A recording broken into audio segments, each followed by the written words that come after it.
listening to the Armchair GM Sports Network.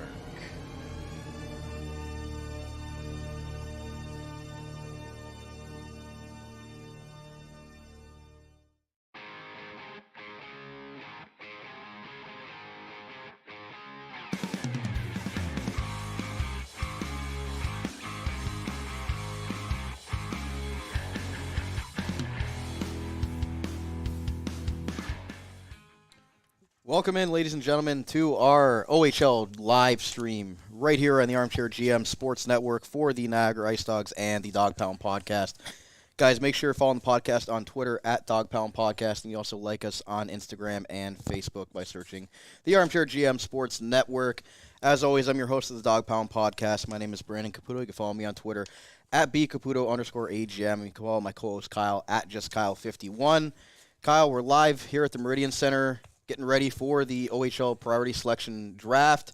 Rounds 1 to 3 about to begin in less than 10 minutes here. And the IceDogs have been on the clock since last night with Matt Schaefer going to the Erie Otters first overall. So we're going to see in a few minutes picks number 2 and number 5, newest additions to the Niagara IceDogs roster. Yeah, exciting. We haven't had an episode in a while. It's been a while. It's been a while. Yeah. So, again, guys, thank you for tuning in. We're going to be live all throughout the first 3 rounds tonight, and we'll be back at it tomorrow. We've also got live guest appearances as well, live reaction to the picks as they happen for the Niagara IceDogs. And we've got our friend Bill Patras from BPSN right beside us here, ready to help us out with the picks as they come in. So, Kyle, less than 10 minutes to go here. I know the question is it going to be Brady Martin or is it going to be Ryan Rubrick? Yeah, who is it going to be? The question on everyone's mind, not even at just number 2, number 5. IceDogs with 2 picks in the top 5 this year, with that 5th pick as being the complimentary pick from last year. So a lot of questions surrounding who the IceDogs are going to pick. Are they going to go forward defensemen, 2 forwards, 2 defensemen? But a lot of with the Erie Otters taking Schaefer at number 1, who are the IceDogs going to pick? A lot of names surfacing from around the OHL, a lot of Rubrick talk, a lot of Brady Martin talk. It's going to be interesting to see who they take on number 2. I'm very, very interested to see where they go with number 2 and then how they go about number 5 with a few picks later. And then even tomorrow, starting off tomorrow morning with an early second-round pick, I believe they're picking at 28 tomorrow. So, I've got all the prep here. I just got to find it, but got the draft sheets ready to go. So the IceDogs, excuse me, for tonight we'll have obviously the 2nd and the 5th overall pick. They've also got a 2nd rounder and a 3rd rounder. They just moved their 2nd, 3rd rounder that they had from the Peterborough Petes in a trade with the was it Saginaw they made a trade this week to acquire Sarnia's 3rd round pick in 2025 and Saginaw's 4th round pick in 2026 for that extra 3rd that they moved from the Peterborough Petes. So they'll only be picking once in the 3rd round tonight, and then starting off tomorrow they'll be having a 4th round pick, and then from there no 5th, no 6th, and then at least 1 pick from rounds 1 to 15. Yeah. So who do you think?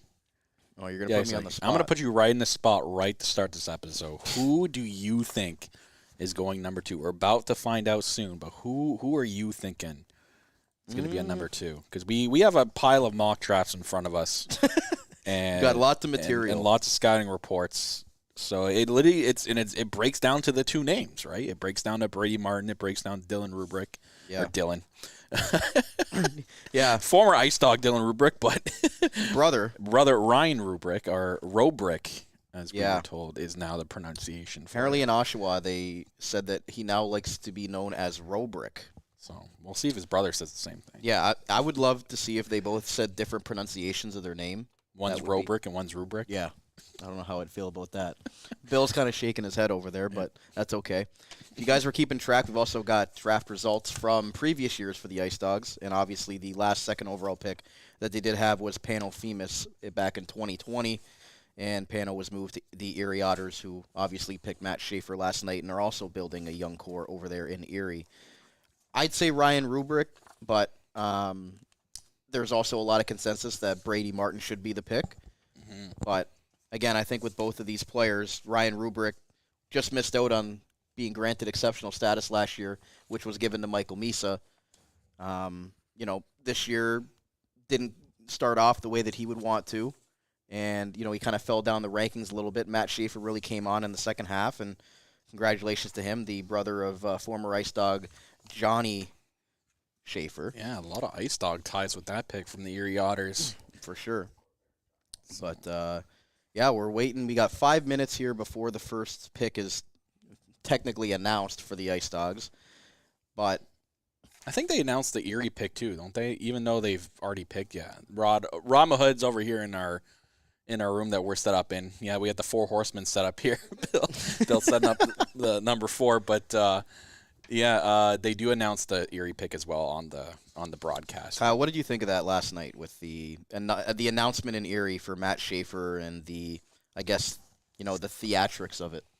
I don't know. I mean, good for them, but I was like, oh, of course they're going to pick a guy that's tied to our organization at number 1. But I mean, if you're Erie, you're taking Brady Martin. You're taking Schaefer at number 1. But I was happy with that pick for them. I think that he's going to fit in well with that organization.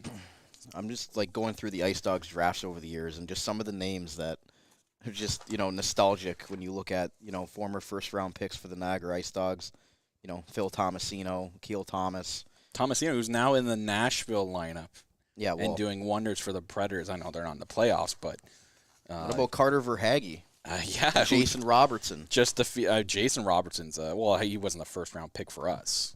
No, but Carter Verhaeghe being he's been a real great player for the Florida Panthers, especially in the playoffs here against Boston. So and then they're in trouble tonight.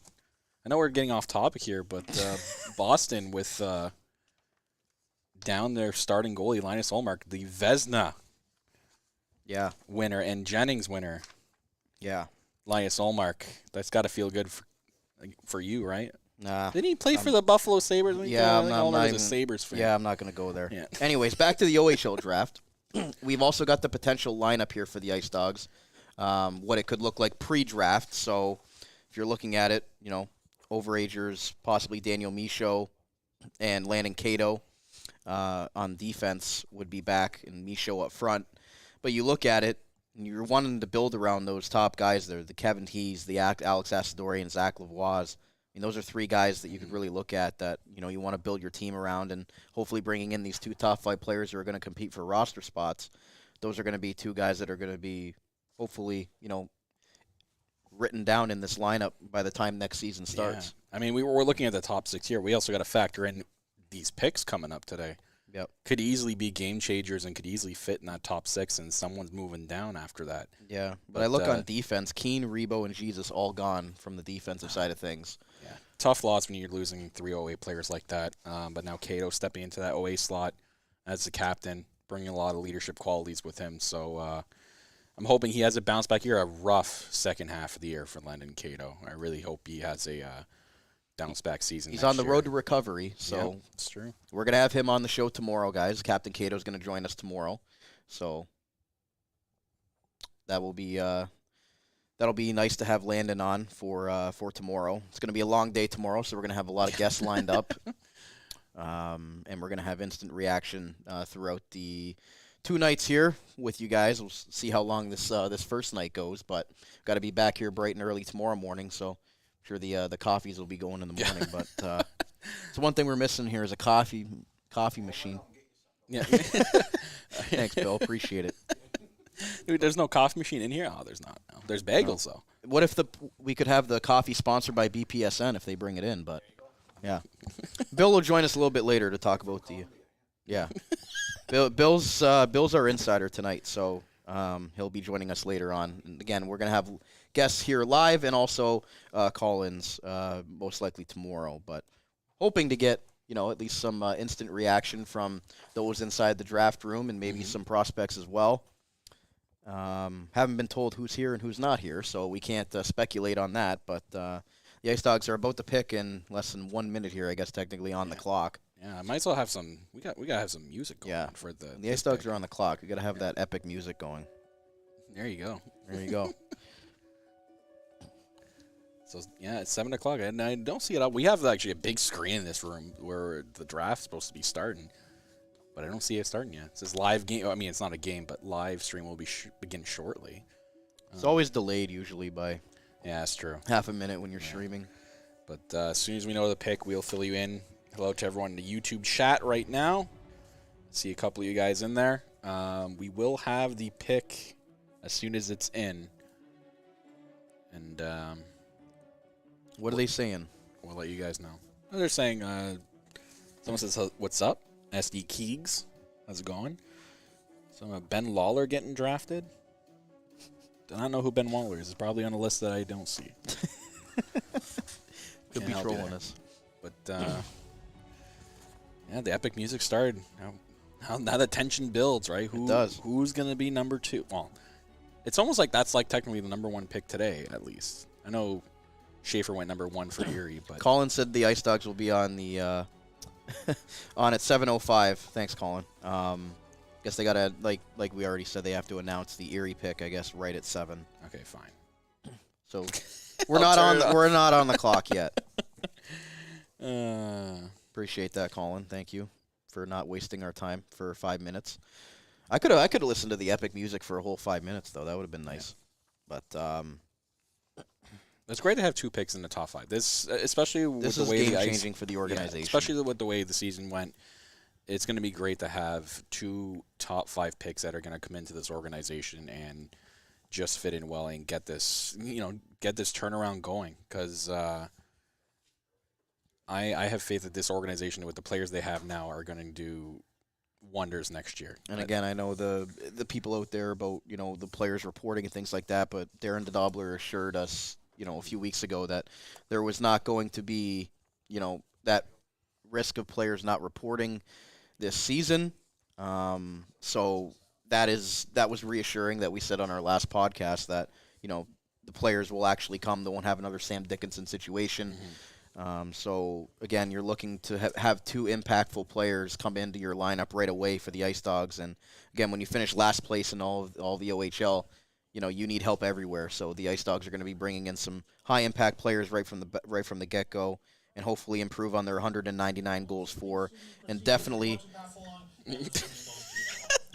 wanting to improve on their 357 goals against, Kyle, because obviously that's going to be an area of, I guess an area of concern that they want to address. With the 357 goals in 68 games, it's a lot of goals to give up if you're the IceDogs, and they got to get that number down if they want to be a competitive team moving forward next year into that playoff contending team. Speaking of goals against, not really in a way speaking of goals against, but it's been a while since we have our last episode. But congrats to Owen Flores with the season that he had, now being added to the North American Goalie Central Scouting rank. Now being ranked 27th on that list for North American Central Scouting goalies for this upcoming NHL draft. So you never know. I mean, but good for him. I mean, it's a proud moment for him. He had an exceptional season, especially the second half of the season. He had a really good season. He looks great to get that starting role and start as a starting goalie next year for the Niagara IceDogs. Yeah, getting him from the London Knights, maybe he didn't get as much playing time, or just things didn't work out there in London for him. Coming over to Niagara, getting that opportunity, and he flourished in that role. He was incredible. I know he missed a few games there in the middle part of the season, but when he came back, he was playing, 2 out of 3 nights every single week for this team. And, it seems like Owen Flores he's got the confidence to be that starting goaltender here in the OHL, which is why London took him, when they did. So, right. Yeah. And shout outs to Colin Ward from the OHL and 60 podcast, checking in with us tonight with Hamilton Bulldogs. I guess we can call them now the Brantford Bulldogs. Brantford. So it'll be Bulldogs. the first pick in Brantford Bulldogs history tonight. So I know they'll be excited about that for Colin and Reese over at the Hammertown, whatever they're going to rename that podcast. Yeah. Dog Pound podcast, apparently. The Brantford podcast. Yeah. And we've got Terry Doyle on the screen right now getting ready to, I guess, put this draft underway for the Ontario Hockey League. And Kyle, when you look at it, if they do take 2 forwards here, I mean, you look at the depth chart, you would think that we're not going to say who's getting moved and things like that, but if they bring in 2 forwards, I mean, you look at that. Does that improve your lineup right away? I mean, you look at the back end, right? You got Cato coming back as the OA, but you got your second-year players in Ryan Van Netten, Runco technically. I mean, he's not played a full season yet. Weissig really hasn't really played, when you add his injury time, really hasn't even played a full season yet either. So you got a lot of, you can call him young talent on the back end. I imagine they would be probably aiming for a defenseman in one of these. I'm going to say top three. Obviously, the third pick being a high second-round pick. They're going to add a defenseman there to help out that back end. But even if they do draft the 2 forwards, the first 2 picks, you'd think, Aaron, you'd hope that a defenseman was coming for that early second-round pick, because forward help, yeah, it's always, you're always going to need forward help.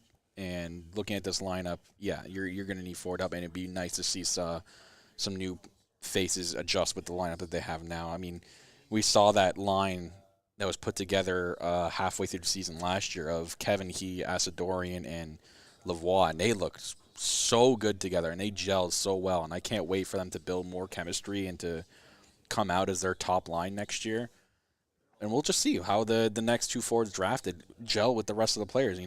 Obviously Coach K and staff are going to be, like we mentioned it in our last episode, they're going to have a very, very competitive training camp this year going into next year, and how the lineups are going to adjust. So it's certainly an exciting thing to have when you're a team like the Niagara IceDogs. So I'd be comfortable with 2 forwards in the first 2 picks, as long as we're looking at the defensemen. But yeah, I would too. I think you need to add some depth there, because even near the end of last year, how many times were the IceDogs short forwards and weren't able to really overcome, right? Yeah, they weren't able to overcome injuries and suspensions, with the lack of depth, unfortunately, in that sense. So you think that the depth would instantly on this organization be a lot better with bringing in those 2 forwards and some of these other top end picks that they're going to be bringing in. But if they do take 2 forwards here, 2 so and 5, they're starting. They're just announcing the Erie pick. shocker. Yeah, and I wonder who it is. Oh, the Jack Ferguson Award winners. Look at that. Mississauga IceDogs. Look at that right there. Patrick O'Sullivan. And if anyone's wondering where the live stream is, it's on CHL TV. For anyone asking in the live chat currently right now, that's where they're showing the Ontario Hockey League Priority Selection draft. Yeah, but keep ours on, though. Yeah. Make sure you keep our audio on while you go over to the Priority Selection, because, we got some entertaining guests lined up tonight. Oh, do we? Oh, yeah. Yeah. For sure. For sure. Is that BPSN legend Bill Patras coming on the show tonight? Might be. Yeah. Depends. I heard he's a big Ric Flair guy. He's in draft mode right now. We don't want to bother him, but now we play the waiting game. Oh. Yeah, Nice look at Simpsons it. Look at the reference. screen. It's now selecting honors. I wonder who they picked. I think they picked Johnny Schaefer, but I think they picked. Did they pick Carter Verhaeghe? So they have to make it official. So Erie is selecting. now the IceDogs are on the clock. Hit that epic music. Beautiful. So the IceDogs are now on the clock, and again, the big question that everybody has: is it going to be Brady Martin? Is it going to be Ryan Rubrick? Those are the 2 next best available players on the draft board. Consensus on the draft board. Neither of them were at the Combine this last weekend. None of the top 10 players were at the Combine this last weekend, so I probably won't be able to talk about that portion of the coverage until we get past the top 10. Terry Doyle on TV is interviewing Matt Schaefer. Yeah, if anyone doesn't know, they did select Matt Schaefer first overall. Erie did announce it yesterday, just in case anyone didn't know. If anybody was living under a rock for 24 hours, they did pick Matt Schaefer, which was the consensus number 1 pick on defense from the Halton Hurricanes. Just looks like going to be another impact defenseman for Erie. You look at over the years, they've had the Christian Kyrers, they've had the Jamie Drysdales on the back end, so he's going to add a lot to their organization. So I guess we'll talk about this IceDogs second overall pick, though, because say they pick Brady Martin, right, from the Waterloo Wolves. 5'11", 170 pounds, but from just his draft profile, he's projected to be that next level talent that immediately makes an impact on an OHL team. And I think he fits great in the IceDogs lineup too. Center, he had 56 points in 23 games in the Alliance League, had an impressive 12 points in 6 games in the OHL Cup. Very, very highly touted pick with Brady Martin. Could be an exceptional player for Niagara and a guy that can make a big impact right away. And that's not taking anything from Dylan Rubrick. We're talking about Ryan Rubrick. Ryan Rubrick. I'm gonna keep doing that. It's so tough all night long. Yeah, for Ryan Rubrick. Well, again, he was close to getting exceptional status in the Ontario. It was him and Michael Misa aiming for that slot, right? Michael Misa ended up getting it, and Ryan Rubrick for the London Junior Knights. I mean, he was the guy coming into the season that everybody was going to be going after. So with the first overall pick. Again, maybe just tailed off at the end as far as, the first pick with Matt Schaefer really coming on in the second half of the season. But I'm happy with either pick, honestly. I really think both of them are going to make an impact in this league at a high level. I think those are kind of the top 3, and then it kind of tails off from there. But I think they just I think something happened with the camera on the.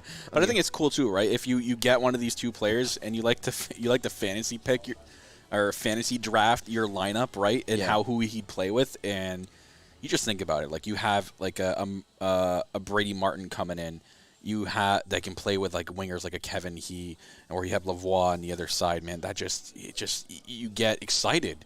Even with Rubrick coming in, right? You kind of fantasy play like who would be great in a lineup with them, and they're gonna have to earn the spot. They're not just gonna be given a top 6 role, Exactly. And if you start them in the bottom 6. That could be solid. And it's exactly what I mean, what I said in the last show. It's going to be a very, very competitive training camp, I think, this year coming for the IceDogs, competing for that, kind of solidify their top 6 a little bit. Consensus line still, Kevin Asadori, and Lavoie. I'd love for them to stay together. But again, we'd have to see what Coach K and staff have in mind for them this coming offseason. They're going to do their work. They're going to do their due diligence. I cannot wait for the start of training camp. I'm already getting excited for it, and we haven't even picked this pick yet. We're in a commercial on the TV, so I'm looking for that sheet that you have, and I can't find it. Which one? This one? Yeah. Do you want to read it? No, I'm okay. I don't have 2 somewhere. Of them. We have an interesting desk here. We've got papers galore. Yeah. Oh, there it is. I got it. Okay. It was under my combine stuff. I've got combine stuff. I've got everything. But, again, whether we use it or not, you got to be prepared. Oh, you dropped it. Dropping everything. We're live here. This is live, so whatever happens, happens. Right, Bill? Yeah. Well, it looks like we're back now, so, the epic music's still playing, guys. It is out. Asking what our pick. It is pick number 2 right now, and it's for the Niagara IceDogs. That's us. And, again, we have to see what the consensus number 2 pick is going to be. And we're at number 5 as well. So what's going to be interesting, I think, is whoever we pick on number 2 is who's going to be available at number 5. You know what I mean? Because you're gonna wonder. You got the Sioux Greyhounds who are at 3. Then you have the I forgot who he's in that for. Kingston Frontenac's at 4. So you got to think, if we don't take Ryan Rubrick, right?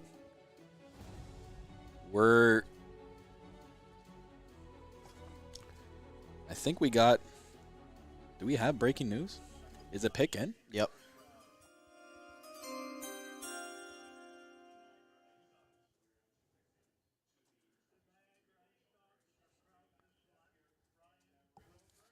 And it's official, folks. Ryan Rubrick has been selected 2nd overall by the Niagara IceDogs. And I don't have. There we go.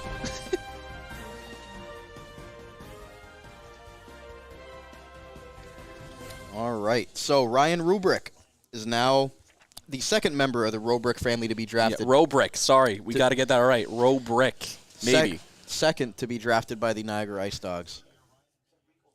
No, it's Anthony Stewart on the TV. Anyway, so Ryan Rubrick was he was number 3 overall prospect on most boards. But again, this was a player that had the just missed out on exceptional status last year and was the first pick for most of the season here as the best draft prospect before getting passed by Matt Schaefer.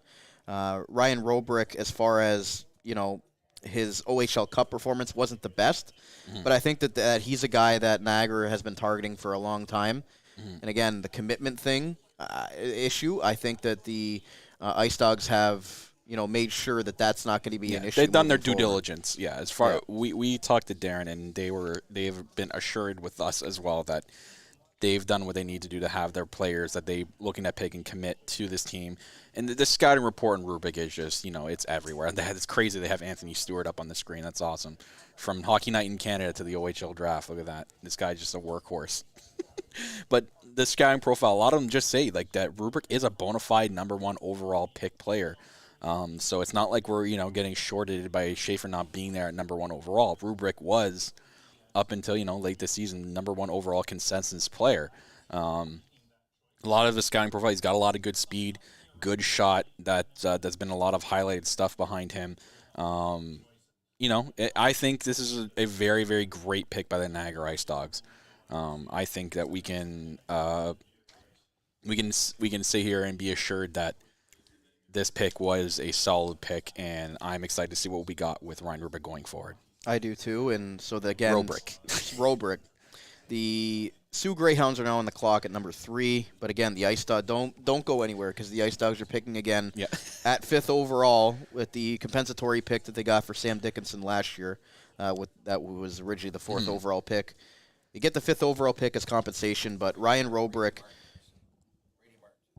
Brady Martin has been picked by the Sioux Greyhounds, so goes 3rd overall. Bill Potters, often mistaken for Elliot Freeman, just let us know that Brady Martin is going to the Sioux, and that's natural. I think the Sioux were going to pick whoever we didn't pick, right? If we took Brady Martin, the Sioux were going to pick Robrick. If we picked Robrick, now they're taking Brady Martin. Great pick for them as well.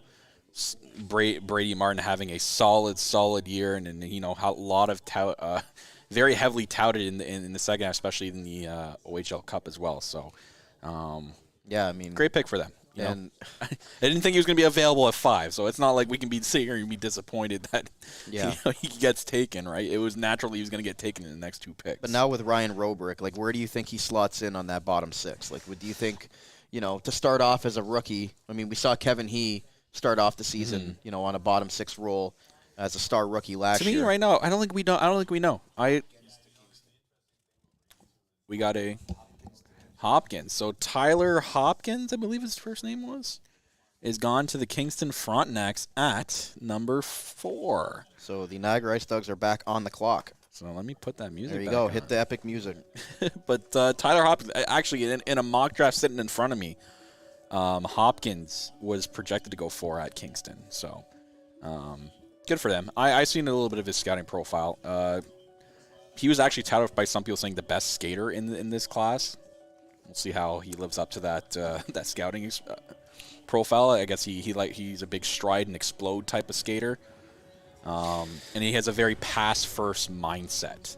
So they've gotten themselves a really nice playmaker there, the Kingston Frontenacs. But coming up next, folks, number 5, who are the IceDogs going to take? Last 5th overall pick for the Niagara IceDogs was 2017 Philip Tomasino. He turned out to be a pretty good player. Hey, I think so, right? I think he plays for... Currently playing for the Nashville Predators. Is that what it is, the Nashville Predators? In the National Hockey League. Oh, so National Hockey League. Oh, whoever's taken 5th overall has a lot to live up to. I heard that's a great league, the National Hockey League. Yeah. Not a lot of ref problems either. So they'll have a lot to live up to as the next 5th overall pick by the IceDogs, which, again, happened back in 2017. Going through the years, I don't see another 5th overall pick for the IceDogs. So he'll now have his name tied to Phil Tomasino for that honor. But Ryan Robrick, I'm still excited. That's an exciting pick. He could, we don't know. He could slide into that top 5 or that top 6. Top 5. Top 6. Top 6. Like what if out of camp, right? He just starts gelling well with a lot of people in the top 6. Who knows? Great spot for him. And again, it's a lot of pressure for a rookie. It is. But even, again, we can't be upset with that pick. That is a solid pick for this team. And a guy that, again, like we said, is a big impact player right away and type of player. And Dylan Rubrick was a third-round pick of the IceDogs back in 2020, the 45th overall pick. Different players, different play styles. Dylan's a much taller of a human being. Ryan a little bit more I wonder how they get skilled along. and shifty. You know, like I wonder how they get along because I know with my brother, I never got along with my brother growing up. So like I wonder how that goes with hockey. Like, do you think they like always tried to one up each other? Or? Probably, but I mean, Dylan is a lot bigger, and obviously he had a good year going to the Oshawa Generals after was moved by the IceDogs. But now another Rubrick coming into this organization. Oh, here we go.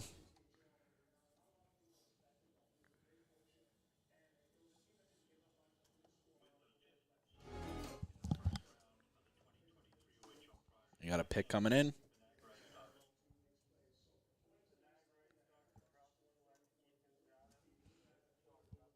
Ethan Zada. Ethan Zada from the Mississauga Rebels has been drafted 5th overall by the Niagara IceDogs. Oh, they even have like a little video playing on the screen there. Beautiful. Okay, so interesting pick here. He was at the Combine, so I was able to see him at the Combine. You know, from the Mississauga Rebels. So 2 forwards. That was what I was wondering, if they were going to go with 2 forwards, with 2 and 5. You know, if Matt Schaefer would have been available, maybe they went D and a forward. But 2 forwards into this organization right away. And, again, you look at that lineup that we talked about earlier. So this is an interesting pick because he's coming from a defensively sound Mississauga Rebels team. And he was consistently relied upon, apparently, as for the Rebels' biggest moments down the stretch in the regular season, even into the OHL Cup.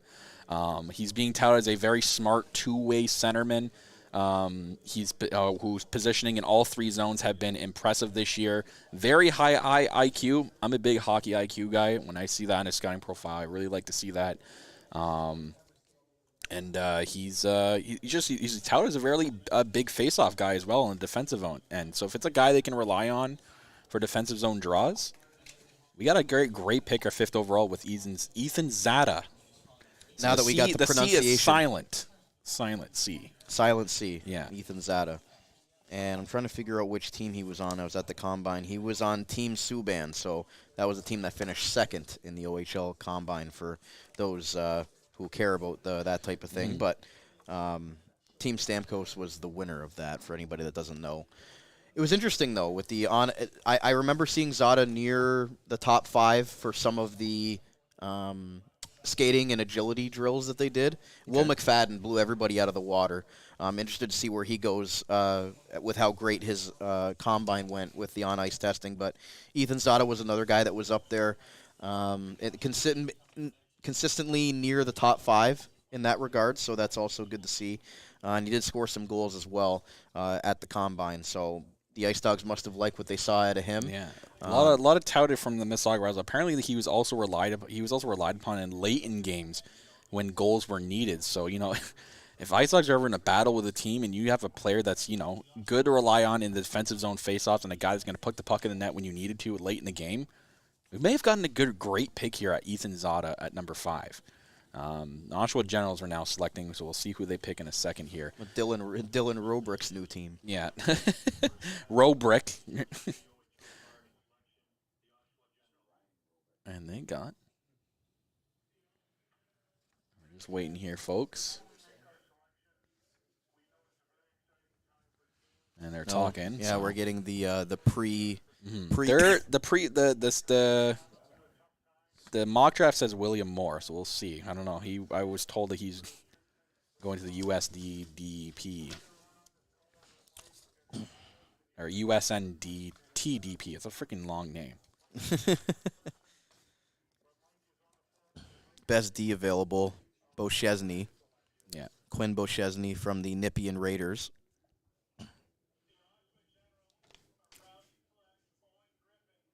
And they select Owen Griffin. Okay. He's from the York Simcoe Express, was ranked number 10 on, I believe this was McKean's list.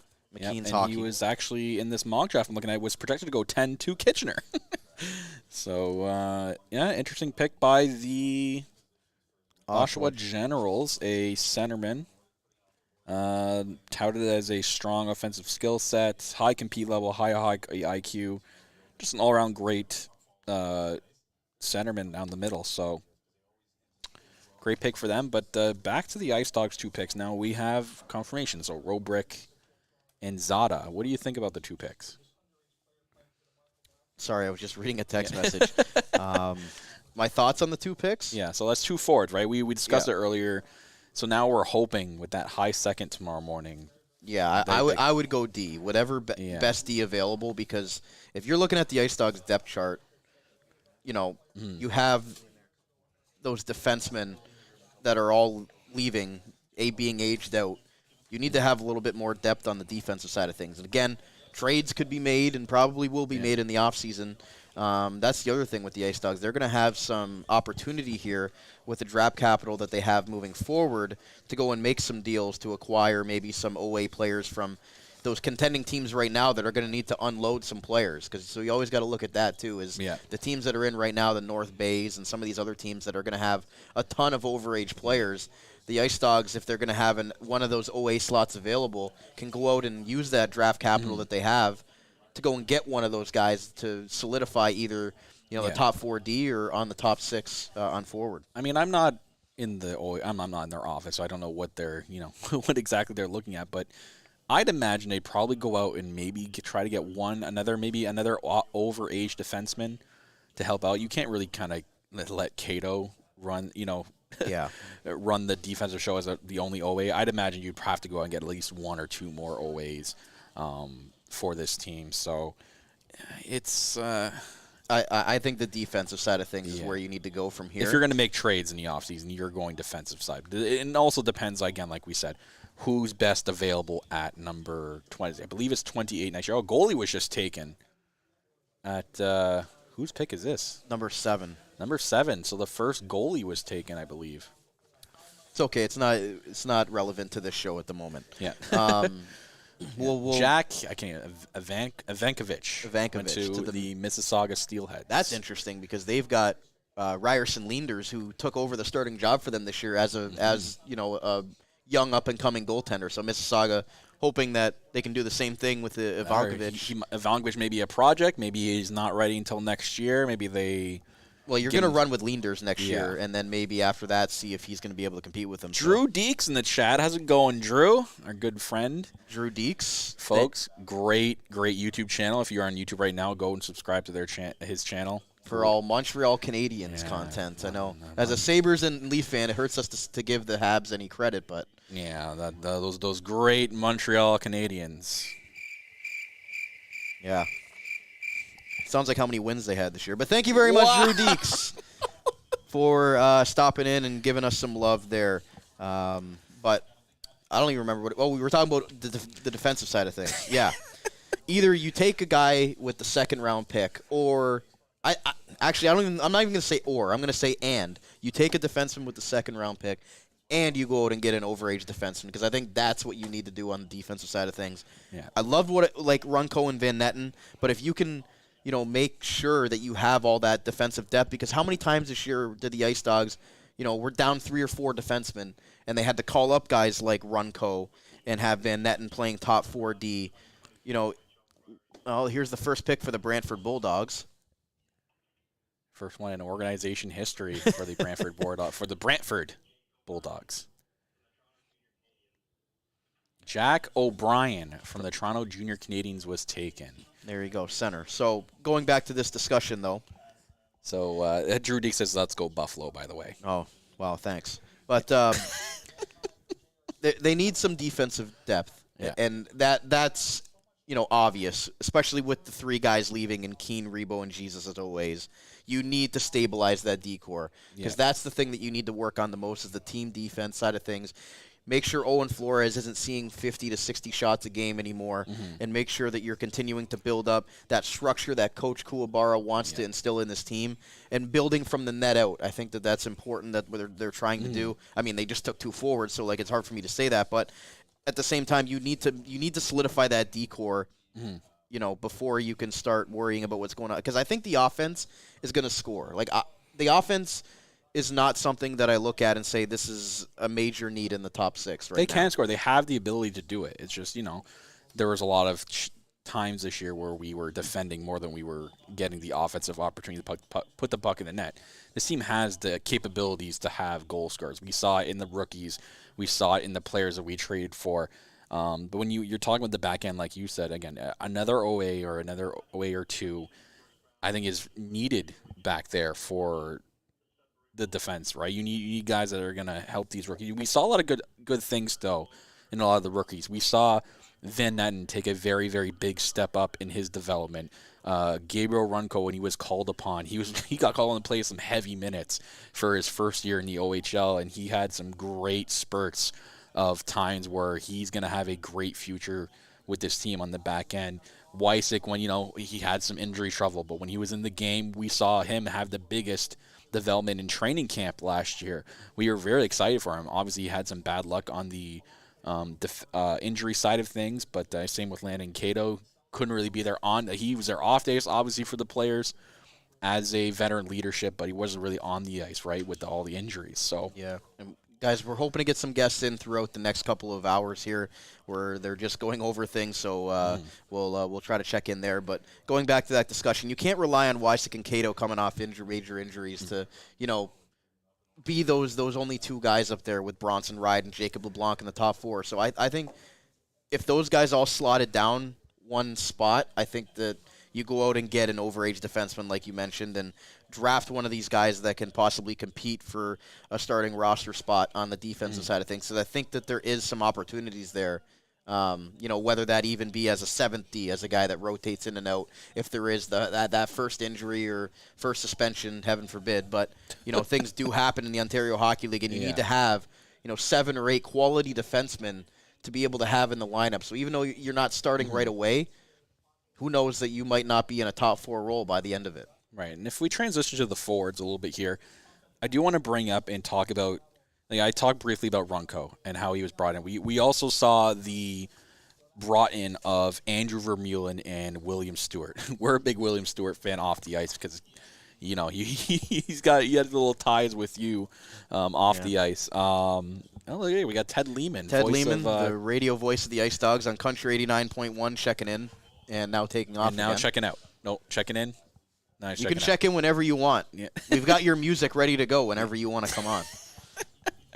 So, but yeah, Andrew Vermeulen, William Stewart. What did you like about them and their play going into this year? Because I know we saw a lot of promise again, like we said, out of Runco, but on the forward end, I know they didn't get a lot of alluded time.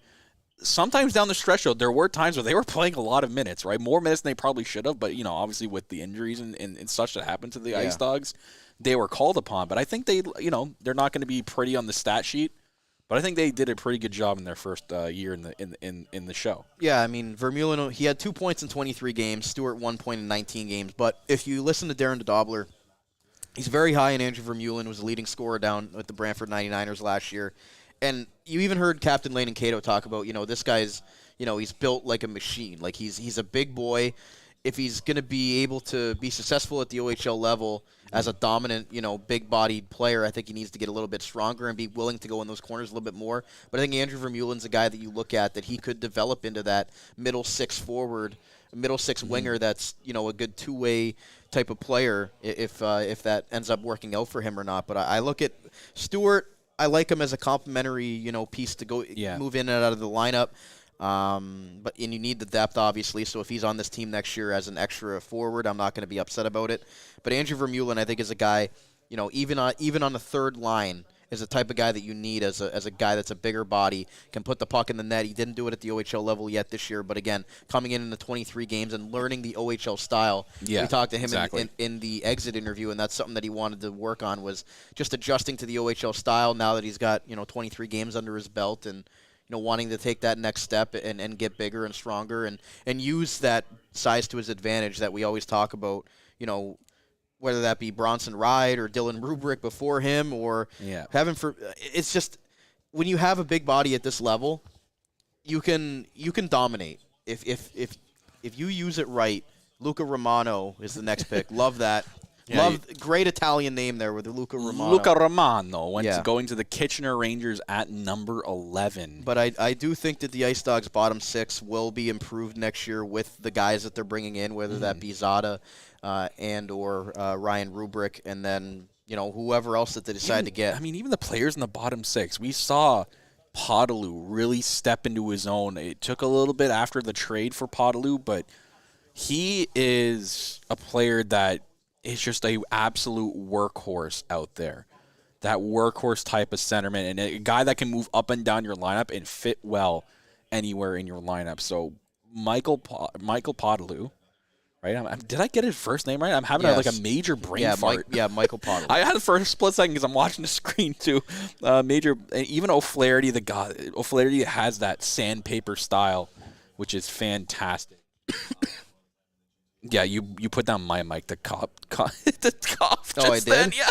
Oh, see, first time using this thing. So why am I in the 3 slot? That was incredible. For those listening in, sorry about that. I had to cough and I pressed the wrong button. Anyways, when you look at goal production for the IceDogs, Zach Lavoie led the way with 29. That's combined with Niagara and Mississauga. 29 goals for Zach Lavoie overall. He's going to be the catalyst on the offensive side of things. We know the progression that Kevin He made in his rookie year as, tying Akil Thomas's 16-year-old record for goals as an IceDog with 21. And even, Alex Asadorian, who you really like as well, and whether they decide to bring back Daniel Michaud and or Anthony Agustinelli as overagers. Again, we're hoping the best for Anthony Agustinelli with his injury. If he's not able to come back as an overage spot, that opens up another overage spot as well. So you look at Michaud right now as really the only, overage forward that is locked in at the moment. So I know you mentioned going out and getting an overage defenseman. Could you see them possibly going out and getting an overage forward as well? Yeah, honestly, like if Michaud right now is the only overage forward going into next year, I think you're alongside the defense, you need another one in there to help, carry that veteran leadership for the forward group. You got a lot of young forwards here that are going into next year. A lot of 05s. We got Kevin Hughes, the 06. You got a lot of forwards here that can do well from a veteran type of leader. And we got to ask him that chat here. Is the coach from Country 89 FM coming on? Thank you to Mitchell Tashinsky. Yeah, are we calling Teddy the coach? Because Ted will be on. Ted Lehman will be on eventually. But, I'd like to see an overage forward come in as well. If we need to make a trade or two in the offseason that brings in an overage defenseman and a forward, I think those are two key things that can really help put this lineup together. Kind of like the glue that put this lineup together going into next year. And Bern Frank from St. Catherine Standard agrees with that last statement. Thank you, Bert. I mean, you mentioned Zachary Lavoie, hell of a season that he had for Niagara IceDogs. Played 28 games with the Mississauga Steelheads. Came in, played 41 games with us, 38 points. Couldn't have asked for more from him, especially the way that the season went for the IceDogs. Alex Asadorian, again, like I said before, crazy impact with him. Played 32 games for the Sudbury Wolves, only had 8 points. Niagara comes in with 34 games and had 33 points, which was very telling and very, very impressive. I'll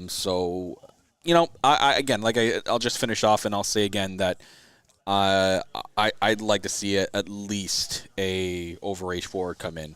Rob Hubbard, no thanks.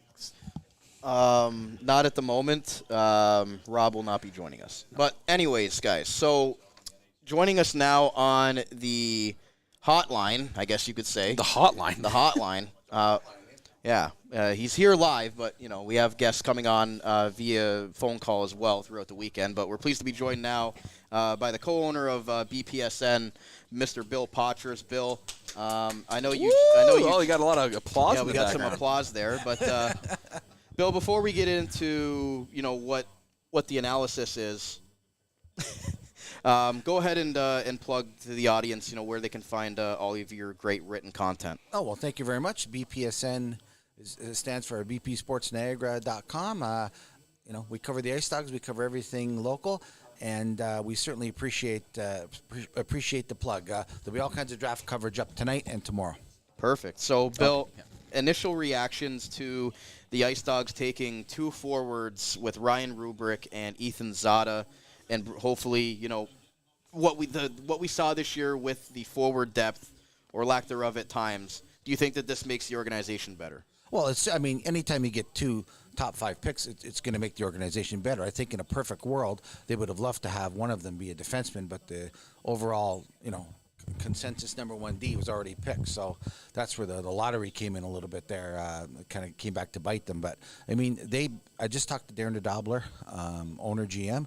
He's very happy with the 2 picks that he picked. I asked him if maybe, that was a little bit off the board, and he said absolutely not. They said they had Rubrick. They always wanted Rubrick, and the second pick overall, they wanted him as well. So, they seem to be happy, and they're the ones doing it. So we'll have to see if how it works out. Graphic. And Bill, like when you look at it, the 3 overage defensemen are leaving this organization in Keane, Rebo, and Jesus. So you'd have to think that there's going to be a trade in the offseason because obviously Captain Cato coming off that injury as the only OA, there's got to be something that's going to be done on that decor as well. Yeah, and I asked Darren about that, and he said, they obviously they have a defenseman in mind for their second round pick tonight, and if he's there, they're going to grab him. He also mentioned the import draft as a possible way to fill the void as far as the blue liners. But absolutely, there's going to be some depth needed to be added on defense because, like I said, they had 3 OAs last year, and they certainly need to replenish the blue line. That's for sure. Bill Potras is with us from BP Sports Niagara. Bill, you've been doing this a long time. You've been covering the drafts a long time in the Ontario Hockey League. That's because I'm old. Yeah. I didn't say it. You said it. But, is there something that you go into every year that surprises you about, something that happens throughout the 2 days, 15 rounds? Yeah. Some of these guys aren't going to end up being OHL players, but some of them, I know you're a big Junior B guy that covers Junior B as well. So, some of these guys that might end up being Junior B players. But, where do you see the balance as far as, making sure that some of these guys end up developing in the later rounds into OHL players or at least call-up players? Right, absolutely. Everyone remembers Vince Dunn. Vince Dunn was a draft pick of the Niagara IceDogs. I want to say 4th or 5th round. He played his first year with the Thorold Blackhawks. He wasn't quite good enough at 16 to crack the lineup here in Niagara. He went on and won a Stanley Cup with the St. Louis Blues. He's a great player for the Seattle Kraken now. So, it's not the end of the world when a player doesn't make it as a 16-year-old. And you're going to see, not everybody can make it. I think most teams only are going to carry 2 16-year-olds. A lot of good players are developed in Junior B, and it's certainly not the end of the world when you don't make it right out of the gate. Kyle, do you have any questions for our guest? No. Come on, you gotta have. All right, I got a great question here. Willie? No, I'm not gonna ask that. No. Come on. No. He's got work to do. Find one question, and it's not even hockey related. Even better. Best 4 horsemen out of all 4. Oh, you know what? Ric Flair is the all-time greatest wrestler. Okay, no one's going to argue that. Arn and Tully were the best tag team of all time, and Barry Windham was the best U.S. champion of all time. Those are the best 4 horsemen right there. My favorite is going to surprise you is Barry Windham. Oh, okay. Barry Windham is 6'6" and could do it all. Okay, that's actually surprisingly not the first time I've love heard wrestling. that. I miss the National Wrestling Alliance. I really do. That's when wrestling was real. Real. It was real back then. It was real I know. We know you love wrestling talk on the show, Bill, and we appreciate you taking a few minutes out. I know you got to write your article and stuff, but thank you very much for coming on, and I'm sure we'll have you on again at some point, whenever you want to come on. So you guys do a great job. Hang in there. Thanks. Okay, thanks, Bill. That was Bill Potras from BPSN joining us here in the Maple Toyota hotline? No, we don't have that. No, we're not sponsored by that. No. The Armchair Quarterback. Oh, that's it. Yeah. That's called. Yeah. Exactly. So we're on pick number 16 now with the Saginaw Spirit. So we're still late in the first round here. Quinn Beauchesne went at number 14 to the Guelph Storm. He was a highly touted defenseman projected for top 5. That's a really great pick by the Guelph Storm. But if we track back here, obviously it's the Niagara IceDogs show. We're going to talk about the IceDogs. As we just heard from Bill talked it straight from the horse's mouth. Darren Dobler, there's a defenseman they're looking at the early second round pick tomorrow. Next year? Yeah, next year. They got 2 seconds next year, Yeah, but I don't think we're looking that far ahead right now. But a defenseman, so I'm wondering who the defenseman may be. I mean, a lot of defensemen are being taken off the board here. We just got a left winger taken to Saginaw Spirit. Aiden Young. He was at the Combine as well. Spoke to him. Okay. Going to do a plug. Oh. Guys, check out full episode of OHL Overtime if you guys want to hear from what is that show? 3 general managers, 6 prospects that are going to be drafted this weekend, and as well Rico Phillips, the works at the OHL in their cultural diversity and inclusion. So, great conversations there. If you guys are interested in that, it's live on the channel right now on demand. You can go check that out, the first full episode of OHL Overtime right here on the Armchair GM Sports Network, and some telling information from some of the general managers, including from the Saginaw Spirit. We talked to Dave Drinkle, who just took Aiden Young from the London Junior Knights. So you can go and check that out as well. Based off of what we've seen so far, and guys, for those wondering, I saw it in the chat earlier, we're going off the McKean's draft list for the first round. So if you guys were unaware of that, that's who the mock draft that we're going off of. Chase Rochon from McKean's is actually going to join us tomorrow to talk about this mock draft that he and his team did. So Chase is going to join us tomorrow with some great insight. He actually had the IceDogs taking defenseman Dryden Allen with the 5th overall pick. Obviously, they went with Ethan Zada. So Dryden Allen hasn't been taken yet, so I wonder if he may be the person, this mystery defenseman that they're looking at for the second round. Because we'll see. Sarnia's picking now. And they're going to select Ryan Brown. Okay. Ready to Dave Brown? And they're still in the playoffs right now, are the Sarnia Sting. Actually, first time they've actually made the Western Conference Final. That's actually shocking to me. Isn't that crazy to think? It's just interesting, right? Because the OHL does it different. You think about the NHL. They're not doing their draft right now, right? It's the NHL playoffs. Yeah. But OHL, middle of their playoffs, also GMs have to worry about their team going through the OHL playoffs, but at the same time drafting, right? That's tough. That is tough, right? That's 2 different things you're focusing on.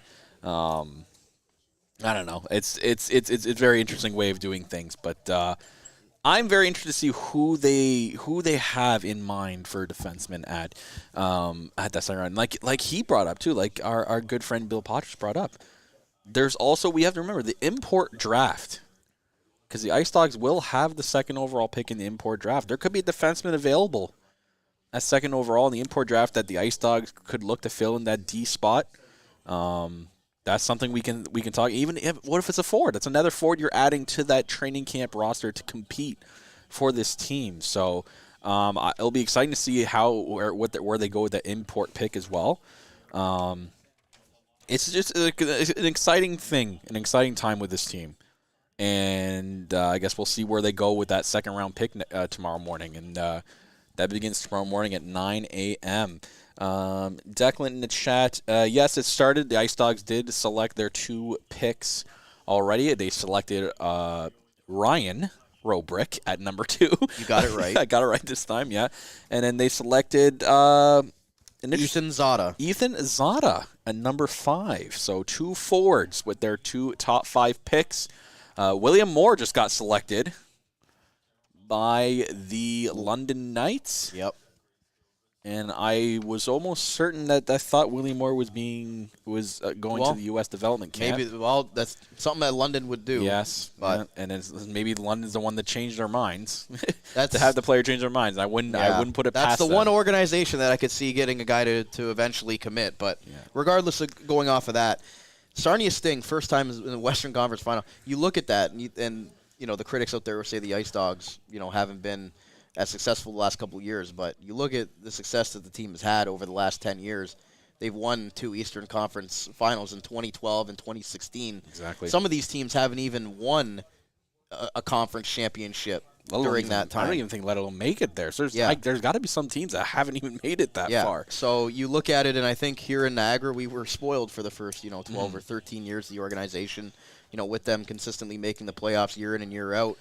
But yeah, we're going through a rebuild, but we're doing a very, very exceptional job, I think, at rebuilding. Well, it's taken some time, right? It's taken a few years, taken a few down years. Yeah. Quote my great former friend, Leafs legend Mike Babcock. There's going to be some pain. Yeah, you know. And again, with this organization, got a lot of good players. You know, the last couple of years have not been good for the IceDogs, but when you look at it, you know, their success over the years, some of these teams haven't even sniffed, you know, winning a conference championship. So again, I think the patience is going to be key here for Niagara. Darren Dobler, Wes Consorti, and the staff have a plan to build this thing back up the right way, and you know, we got to see what their plan is down the road here the next couple of years. How this team, you know, starts to project back up the standings in the Ontario Hockey League, because obviously being in the last 2 years, you know, it's not going to happen overnight where they're instantly going to become, you know, the fourth in the conference. It's going to be that slow grind, maybe sneaking into the playoffs next year and getting that playoff experience, and the waves of the Ontario Hockey League, the way it goes, where these teams go in and out of contention, and some have to start rebuilding. Like, we're going to see some teams in the offseason, I think, that are the contenders right now and that are going for it.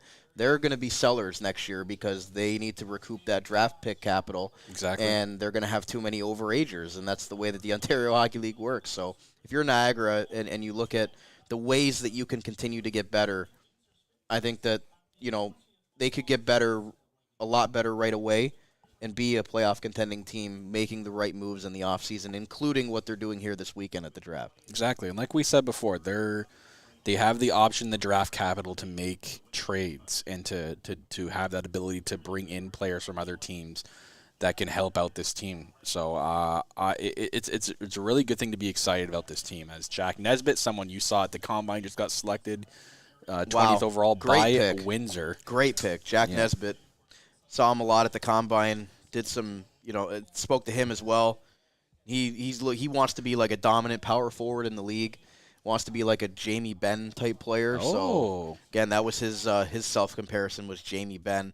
You always love to see those comparisons for players. The 6 guys that I talked to, they're actually pretty interesting. The comparisons. Usually you see, you know, the McDavids, the Crosbys, things. I don't think that they wanted to, you know, I guess. Who do we have on the show that said like it was like an off the board pick? Oh man, we had someone on the show not recently, but the last player we talked to, and they remember they gave Alex us Kovalev. Yeah, Alex. That was Kovalev. Zach Lavoie. Yeah, it was Lavoie. He said Alex Kovalev. I'm like, that's why he wears 27. Exactly, but usually you get like a Crosby or Ovechkin or Jonathan Toews.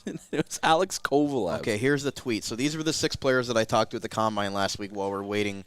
End of the first round here as we're going to get going with the second round.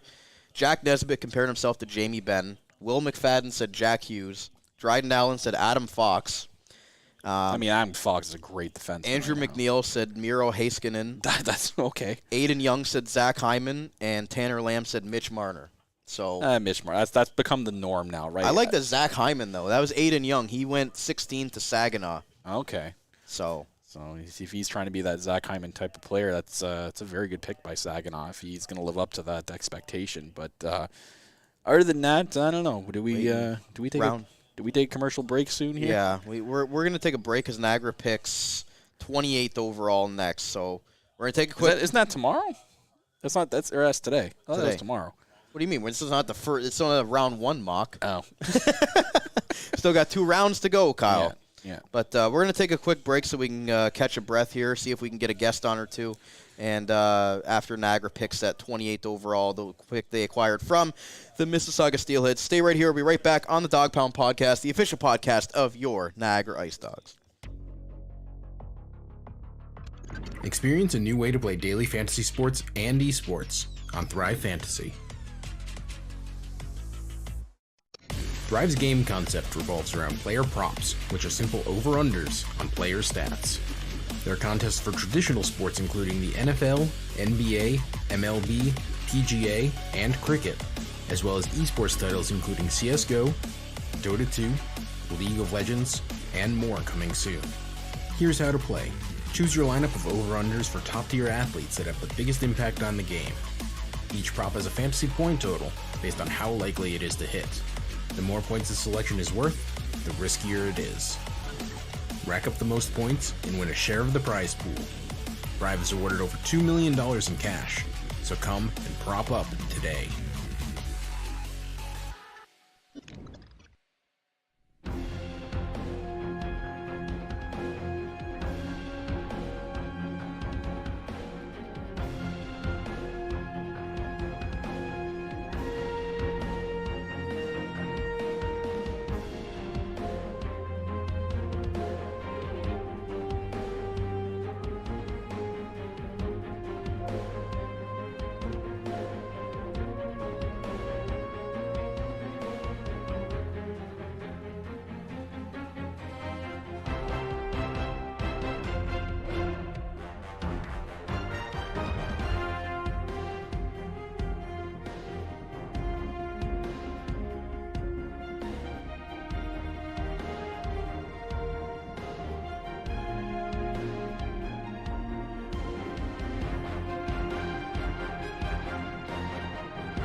Listening to the Armchair GM Sports Network.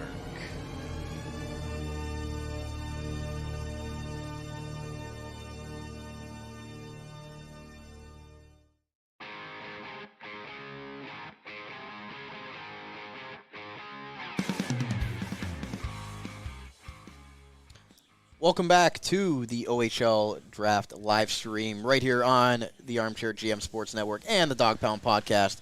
We are live from the Meridian Centre for rounds 1 to 3 of the OHL Priority Selection Draft. Brandon Caputo and Kyle Aikett are here with you guys throughout the draft coverage here for the Niagara IceDogs. Going to have a special guest coming up after the Niagara IceDogs' next pick. We've actually got Ryan Robrick on TV right now.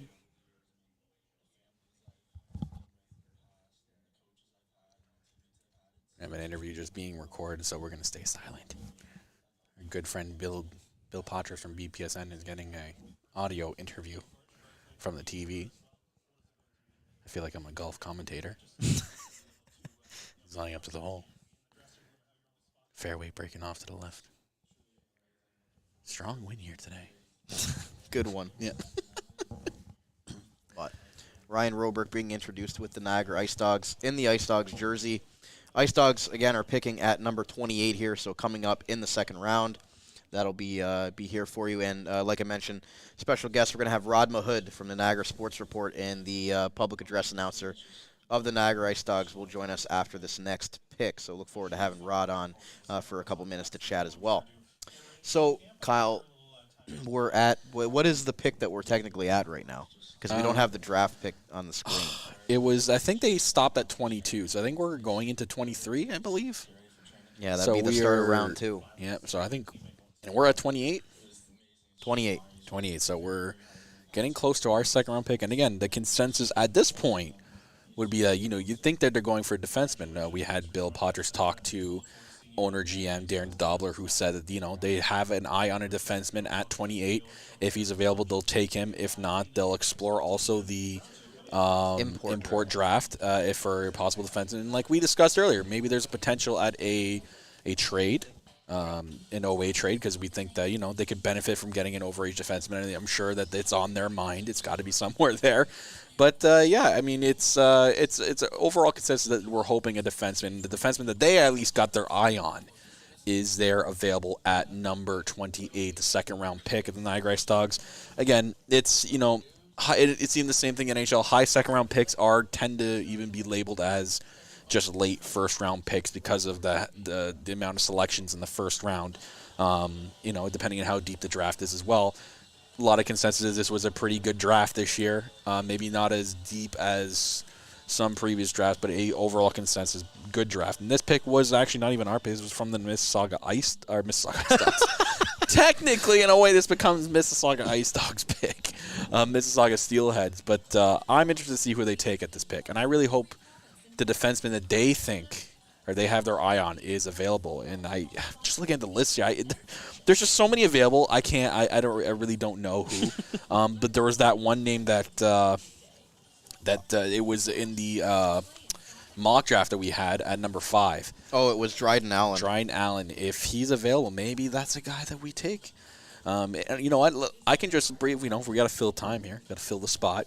The Niagara IceDogs. Say Dryden Allen is available at that spot. We have him coming from the Southern Tier Admirals. He was another one person I talked to at the Combine. Oh, it was? So you talked to Dryden Allen? Look at that, guys. Look at that. And, it's a defenseman. We were supposed to have a compensation pick last year, and it was supposed to be Sam Dickinson now as a defenseman. So hopefully we have a great, good luck, better luck this year with a defenseman pick.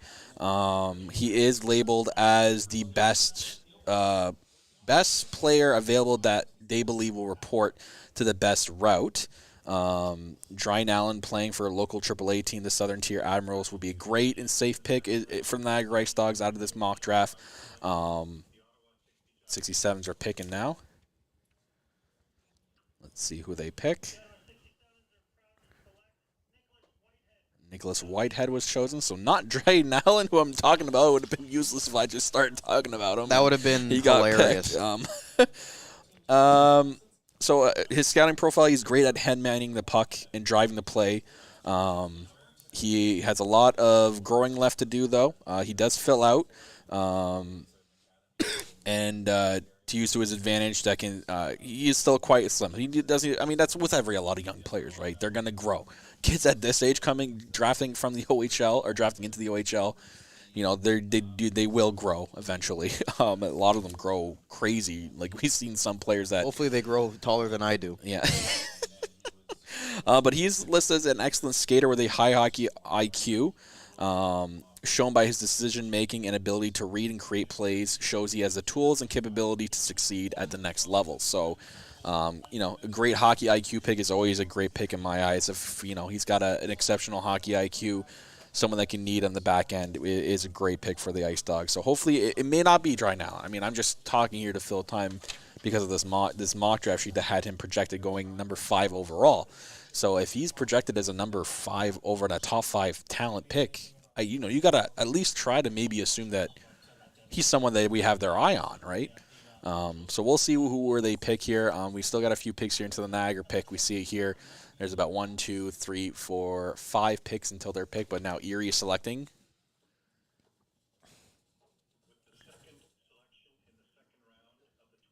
Watch, it'll be Erie. That takes Dryden Allen. Finally, they're picking again. Yep. At the Voodoo Lounge. Ooh.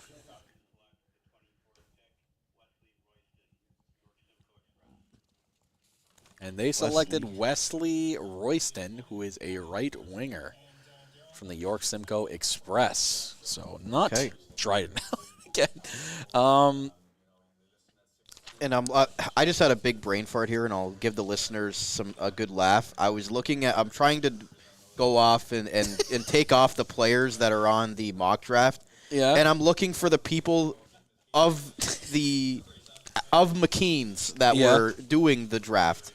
So I was looking for, where is it? I was looking for Jordan Millette, and he's the one that's doing the mock draft. Yeah. I'm looking for him on the sheet because it says his name there instead of looking for Tyler Hopkins. So, oh, man. But the last defenseman that we drafted that's currently playing on the team at this moment was Andrew Wysick. We took him at number 45 overall in the 2021 draft. Good segue. That's something that we can take a look at. I mean, we saw the spurts out of Wysick in his first year, but then we saw what he did at training camp last year. He had an incredible development year going into this last season. Unfortunately, due to injury, didn't get to play a lot, but I think he showed consistent growth in his game, and I think if he can stay healthy this year, can be a crucial part of that Ice Dogs back end. Yeah, if an injury doesn't derail him, I think we could see a big year out of Andrew Wysick that we were supposed to see last year when he unfortunately had that injury. I'm looking to see if the Ice Dogs have ever picked at the 28th overall spot. Going through the draft over the years, it's a lot of sheets here, man. Yeah. How many trees did you kill with this? A lot. They have never picked 28th overall, so this is the first ever Niagara IceDogs selection with the 28th overall pick. So we got a history pick here. Yes, Bern Frank over there. He's loving it. He's loving it. He loves his history moments. You know who else loves history is Ted Lehman, who should be joining us at some point. Yeah. So I thought I was about to hit him. They were just going to walk in, but no, it was good friend, Bill Potters. Better than Elliot Freeman, Bill Potters. Yeah, getting some more inside info, I'm sure. Yeah. Anyway, so this is the first ever 28th overall pick for the Niagara IceDogs. The closest, Zach Wilkie. Okay, we're moving on from Zach Wilkie, wow. No 28 has ever been picked. So I mean, you look at last year, 25 was Kevin He. Yeah. And he ends up being a steal. Should have been gone in the first round. So. Yeah, let's talk about that. Kevin He, Yeah. Kevin, we can talk about Kevin He all day, man. He's going to join us tomorrow, by the way. Yes, he will be on the show tomorrow. He's very excited to be on the show. Good friend of ours, good friend of the show, Kevin He. IceDogs star rookie from this last year, Kevin He, will join us on the phone tomorrow. So Travis Hayes just got taken, a right winger for the Sioux Greyhounds. So we are 2 picks away from Niagara's pick. It'll be interesting to see who we take. Again, consensus is that we're looking for a defenseman. Hopefully we have an eye. The defenseman we have an eye on is taken at that. I mean, there's 2 teams now ahead of Niagara, so it'll be interesting to see who gets taken now with Barrie and Oshawa coming up on the clock. But like I said, Kevin He, number 25, that's something to look great at. I mean, we're picking at 28. Joey Costanzo, unfortunately, not on our team, but we took him at 23 overall in 2021. We took Juan Copeland at 22 overall.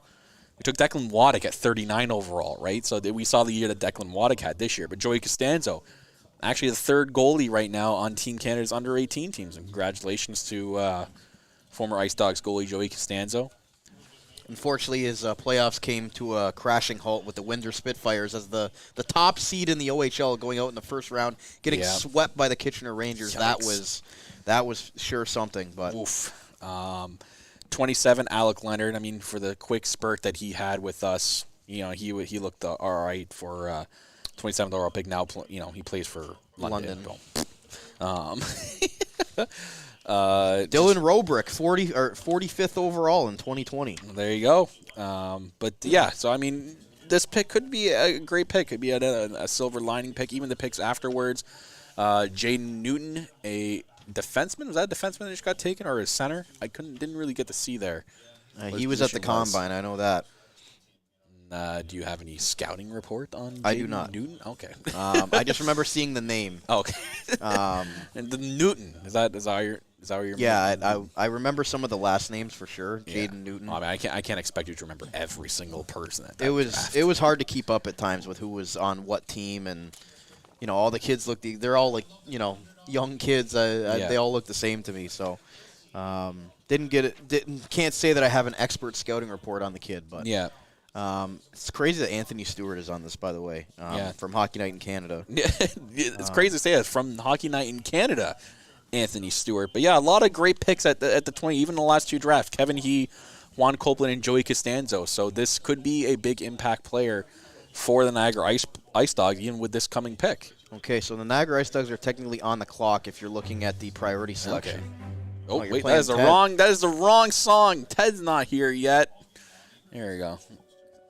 Yeah, so the Niagara's on the clock, even though we're just our streams behind. Yeah.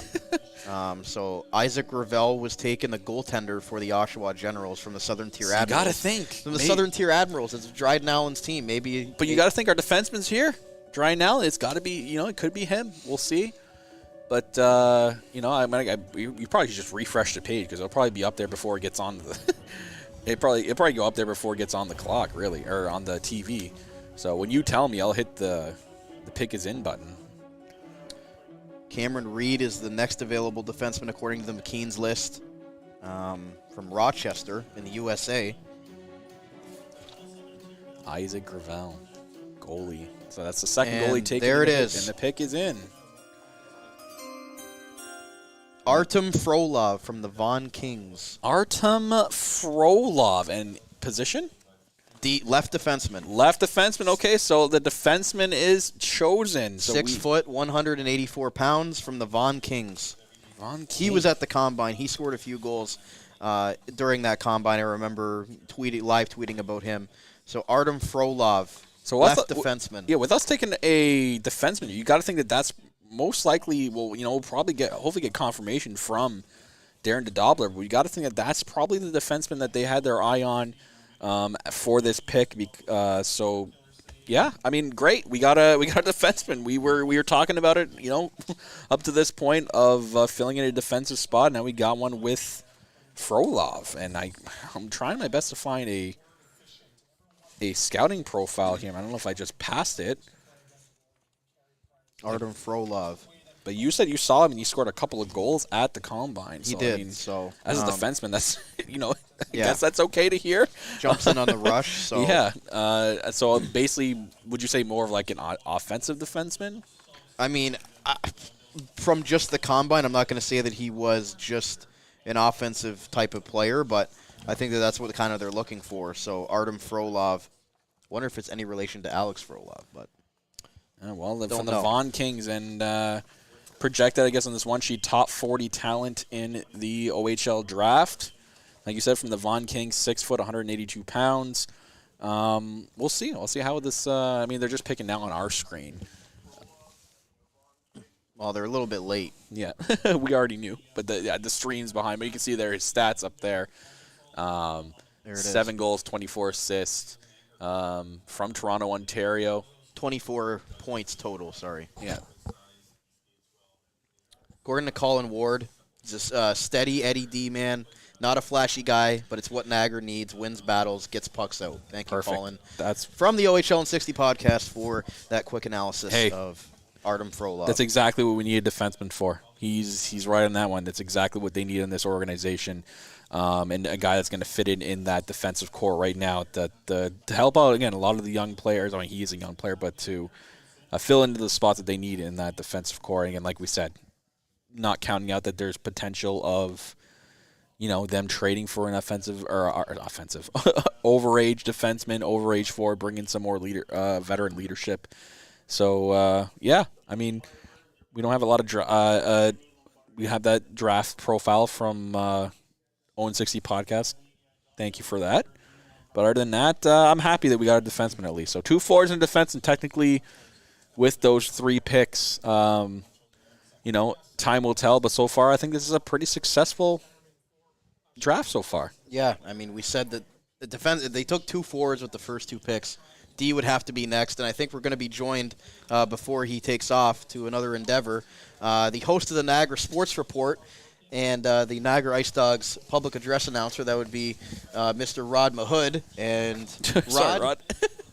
Get you in here. I'm loving the equipment, guys. It's looking sharp here. Yeah, thanks a lot, Rod, for joining us. But you've been covering these drafts in Niagara for a long time.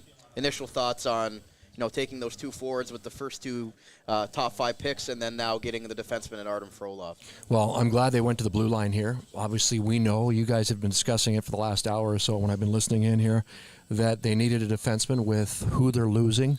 They got some size. They got some scoring up front. Good to hear Ryan Rubrick. We'll find out. I'm going to try to reach out to him and see what pronunciation. The story behind that is when Dylan, his brother, was here, he said it was Rubrick. Apparently, when he went to Oshawa, he requested to be called Robrick. So we'll find out soon enough the proper pronunciation. But glad to hear, and I don't know if you guys caught some of his comments. He was at OHL headquarters being interviewed by Terry Doyle from the OHL. And Ryan is excited to be here. And then you guys got to see it. Too bad he didn't get to join you. But I know he'll be back in town tomorrow morning as the rounds 4 to 15 go. Ethan Zada, another forward that the IceDogs selected, was in attendance. Jersey on, pictures taken. So a big day in IceDogs land, and we'll see what happens, Kyle and Brandon. Yeah, we got to meet him very briefly. He looked very excited to be here, so that's a lot of good promise there with Ethan Zada. And, another forward core that joined this already exciting young core the IceDogs have put together up to this point. Mm-hmm. Rod, I know you're always excited about the local content. So whenever Niagara players get drafted, I'm always looking at your Twitter feed for the Niagara sports and Niagara athletes. Plug where people can find all your work, because you do a weekly show on people that have a tie to Niagara when it comes to all types of sports. Yes, iHeartRadio, Bell Media, News Talk 610 CKTB. Runs live on Saturday mornings, and I know you guys will be talking to the GM as well, and Darren Adobler, but Darren Adobler will join me tomorrow morning between 9 and 10 a.m., and hopefully I'll be joined by Ryan Robrick and Ethan Zada as well tomorrow morning. But 610 CKTB, live on Saturday mornings from 9 to 10, repeat show Sunday nights from 6 to 7. And we talk about the local connections. 2 of them on the IceDogs roster right now with Andrew and Jacob LeBlanc. Port Colborne natives, just how cool was that to see, the Twins come to Niagara after being traded from the Kitchener Rangers? And, do you see them having a role on this team moving forward, with all the new additions that the IceDogs are going to get? I think it's very important to have that tie-in with fans. And you look in the past with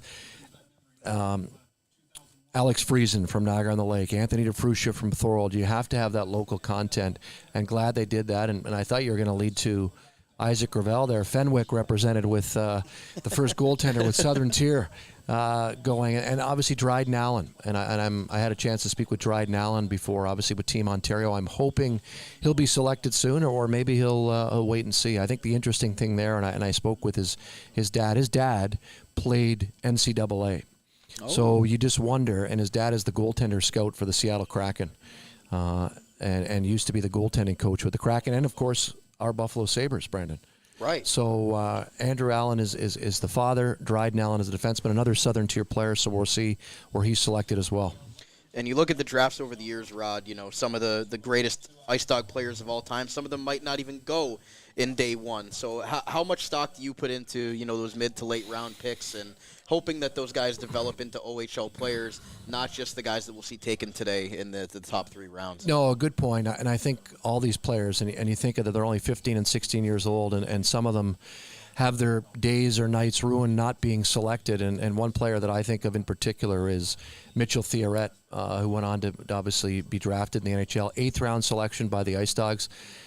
Listen, your history is not determined on Friday, April 21st or Saturday, April 22nd. There's always a chance you can be selected. You can be a walk-on. There's spots for you, so don't give up on the dream. And again, these guys are young players. Some of the size is unbelievable. These guys are already 6 feet tall and 190 pounds at 15 and 16. It's unbelievable. And there's some smaller players that, but I think that the game has changed. We know the big bodies, the big guys would have been taken 10 years ago, and we're seeing some of the smaller players taken here in the 1st and 2nd round. I mean, you mentioned the big size. You know, the consensus was that the IceDogs were hoping, or at least we were hoping, they would take a defenseman with their 1st, 2nd round pick, taking Artem Frolov, defenseman from the Vaughan Kings, listed as 6 foot, 182 pounds as a defenseman coming in at that age. With, you know, we see it with this age group. Some of them go through massive growth spurts. There's that. You know, there's that chance that Artem Frolov could really fill into even a bigger defenseman than he already is listed as. And, you know, I think that's a great pick. At least myself, I think that's a great pick for the Niagara IceDogs. Listed as a top 40 talent taken in the 2nd round. I was mentioning it earlier, Brand, the show. We look at last year's draft, who we took in the 2nd round. Kevin He, who consensus is throughout the whole league, should have been taken in the 1st round, if not the top 10, and is really looking to be a promising player next year. I think that speaks a lot. I mean, lots for Artem to live up to, but you never know. Exactly. And it's funny you mentioned the Vaughan Kings. I'll let you guys do a little bit of homework here. Apparently the Vaughan Kings, and you notice the last name there, had a pipeline to Russian players. There were a number of Russian players. So Frolov is considered Canadian, but I think he's born in Russia, but he's been over here long enough to be considered a Canadian non-import player. But the Vaughan Kings had, I want to say, close to 7 or 8 Russian-born players. Wow. So at the OHL Cup, a scout told me that. So that's hence the name Artem Frolov. And if you are Googling at home, I don't know if you guys did this as well, there is an MMA fighter named Artem Frolov. Oh, no way. So that is not the guy. Just when you... Hope everyone knows that. Yes. When you see that, they're going to say, oh, wow, we're getting an MMA fighter. That is not the We're Artem not expecting Frolov. that, I guess. Yes, yes. Before we let you go, Rod, I know you've been the public address announcer here for a long time with the IceDogs, even going back to the Jack days, you know, the voice of the Niagara IceDogs in the arena.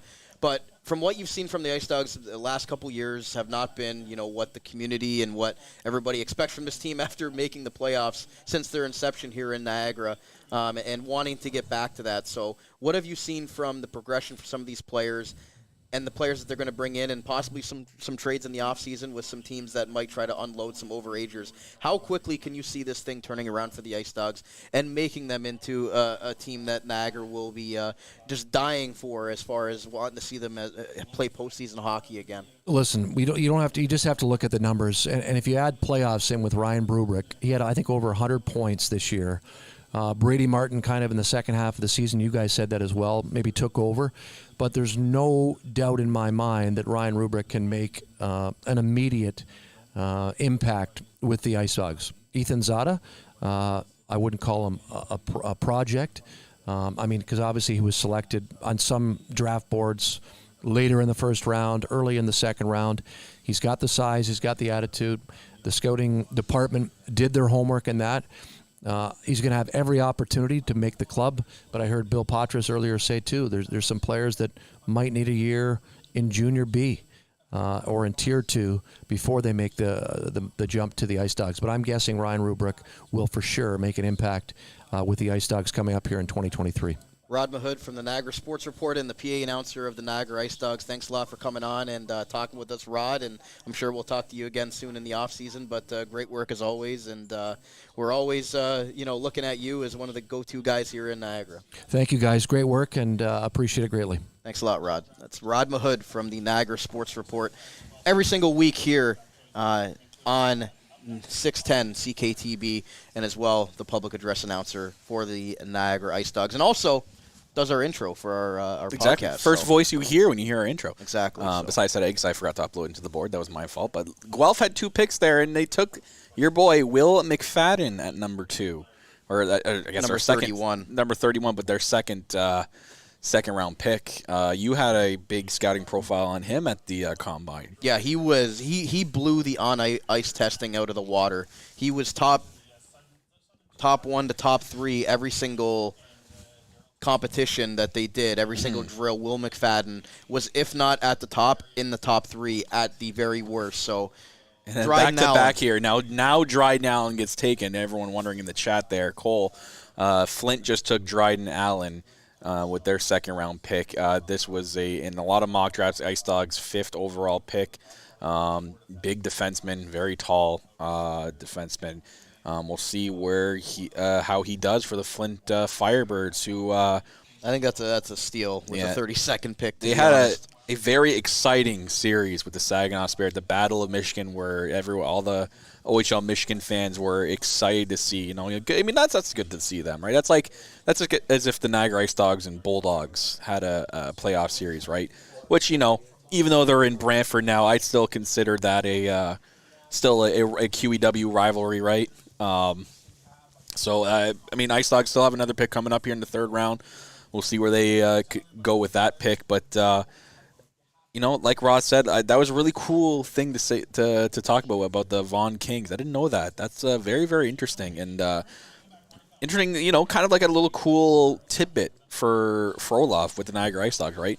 Born a Russian player, but played enough here to not be considered an import player, an import pick. So, I really like that, and I think Frolov, can have a really great time at training camp to fit in this team. And like Rod mentioned with the forward core, right? If, say Zada needed to spend a year in Junior B, I think the IceDogs have the roster right now to have those holes filled up where they need to. And like we said before, with the trades that they could potentially make.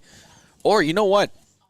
Again, stuff happens. What if Zada grows, has a really good training camp, makes the bottom 6 roster right out of training camp? You would hope so, being where he was selected. But again, that doesn't necessarily mean he has to be. No, but this is why I think, a lot of people don't really like looking at training camp. I think this is where, training camp is the most exciting part before you get into the regular season, especially for a rebuilding team like the Niagara IceDogs, to come out and see the future of this team and to see the compete level that these players will have to start for this team, because it's not going to be an easy set in stone training camp, I think, this year for the IceDogs. So we'll see what happens with this coming draft. So I'm excited. I like the 3 picks there by the IceDogs. Really impressed with those picks. Yeah, and you knew when they went 2 forwards, going a D after that was probably going to be the play, because like we mentioned through the whole show, defense would be something that they needed to look at with the 3 guys aging out on the defensive side of things, and asking Captain Cato to come off his surgery into a top pair role right away. That's tough to do. So I guess they got the lights turned off here. They got some lighting issues with Brady Martin. With the Brady Martin, looks like they're starting to put another light on there. So, oh man, this it's been a great draft so far. I'm very, very impressed with both picks there, or all 3 picks that the Niagara IceDogs have. Want to jump on? Okay. Perfect. Okay, so we're actually going to be joined? Yeah, we got a special guest here. We've got the Assistant General Manager of the Niagara IceDogs joining us, Wes Consorti.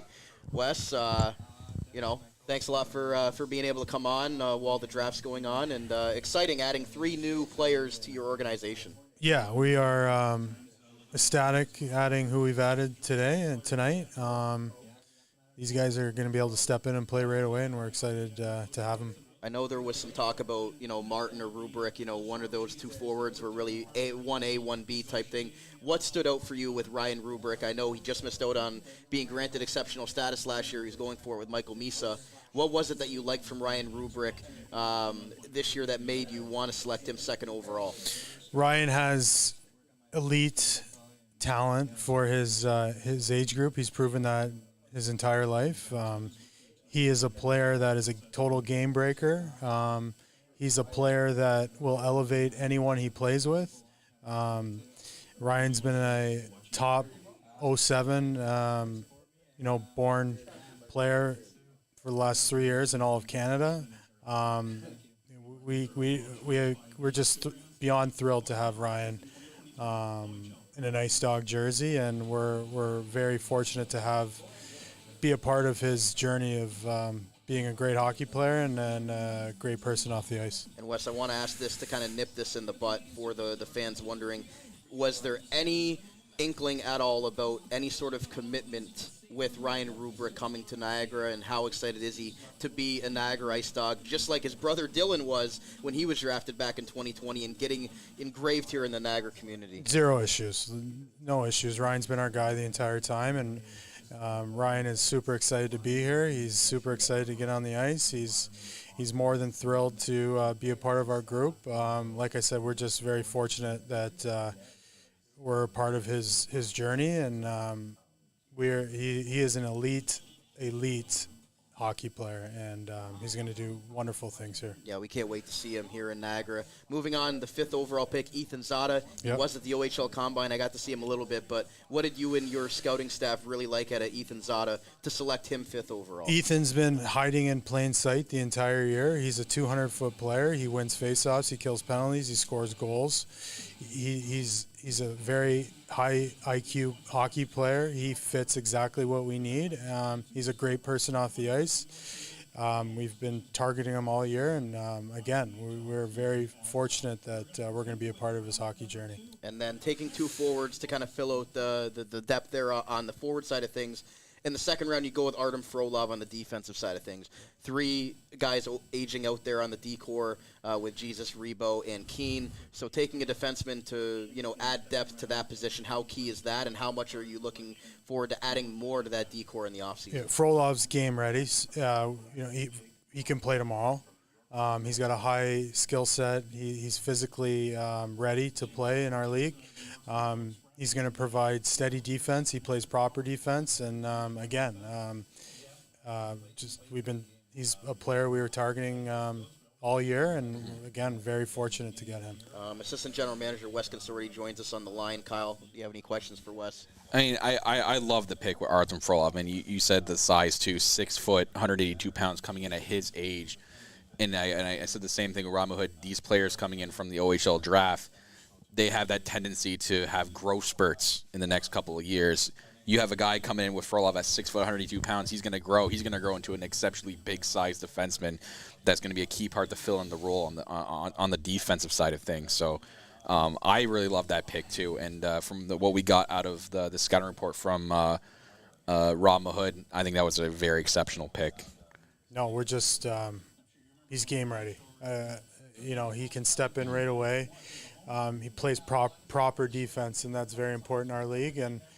And he can put the puck in the net too. And again, just super excited to have him. And last question here before we let you go, Wes. You're adding a lot of depth to this organization. Ryan Kuwabara is going to be here to implement his system at training camp. Just how excited are you to see this team's progression over the next couple of years here? We saw with Kevin Heed, at Zach Lavoie, Owen Flores, and just so many other guys to build around.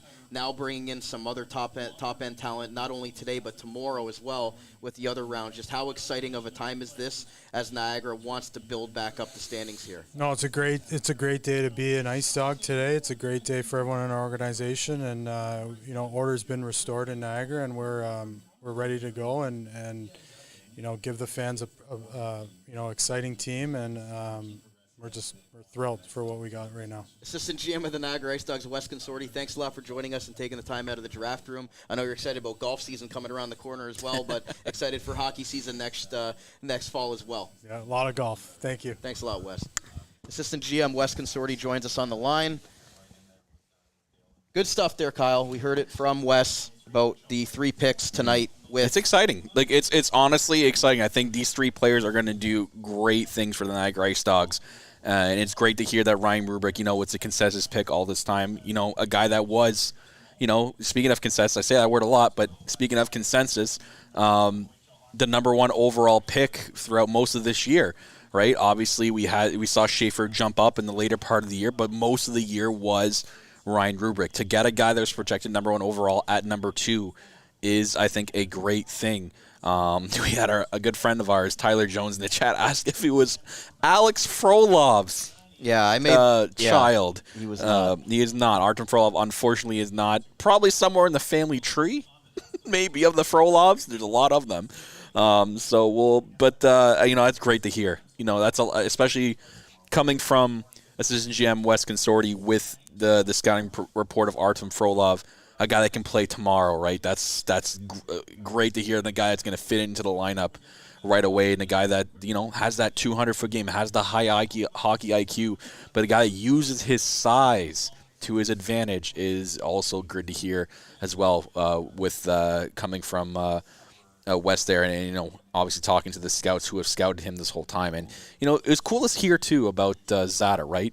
Obviously, wasn't on a lot of people's draft board about where the IceDogs were going to go with that 5th overall pick, but a guy that the IceDogs believe is a steal in the draft, right?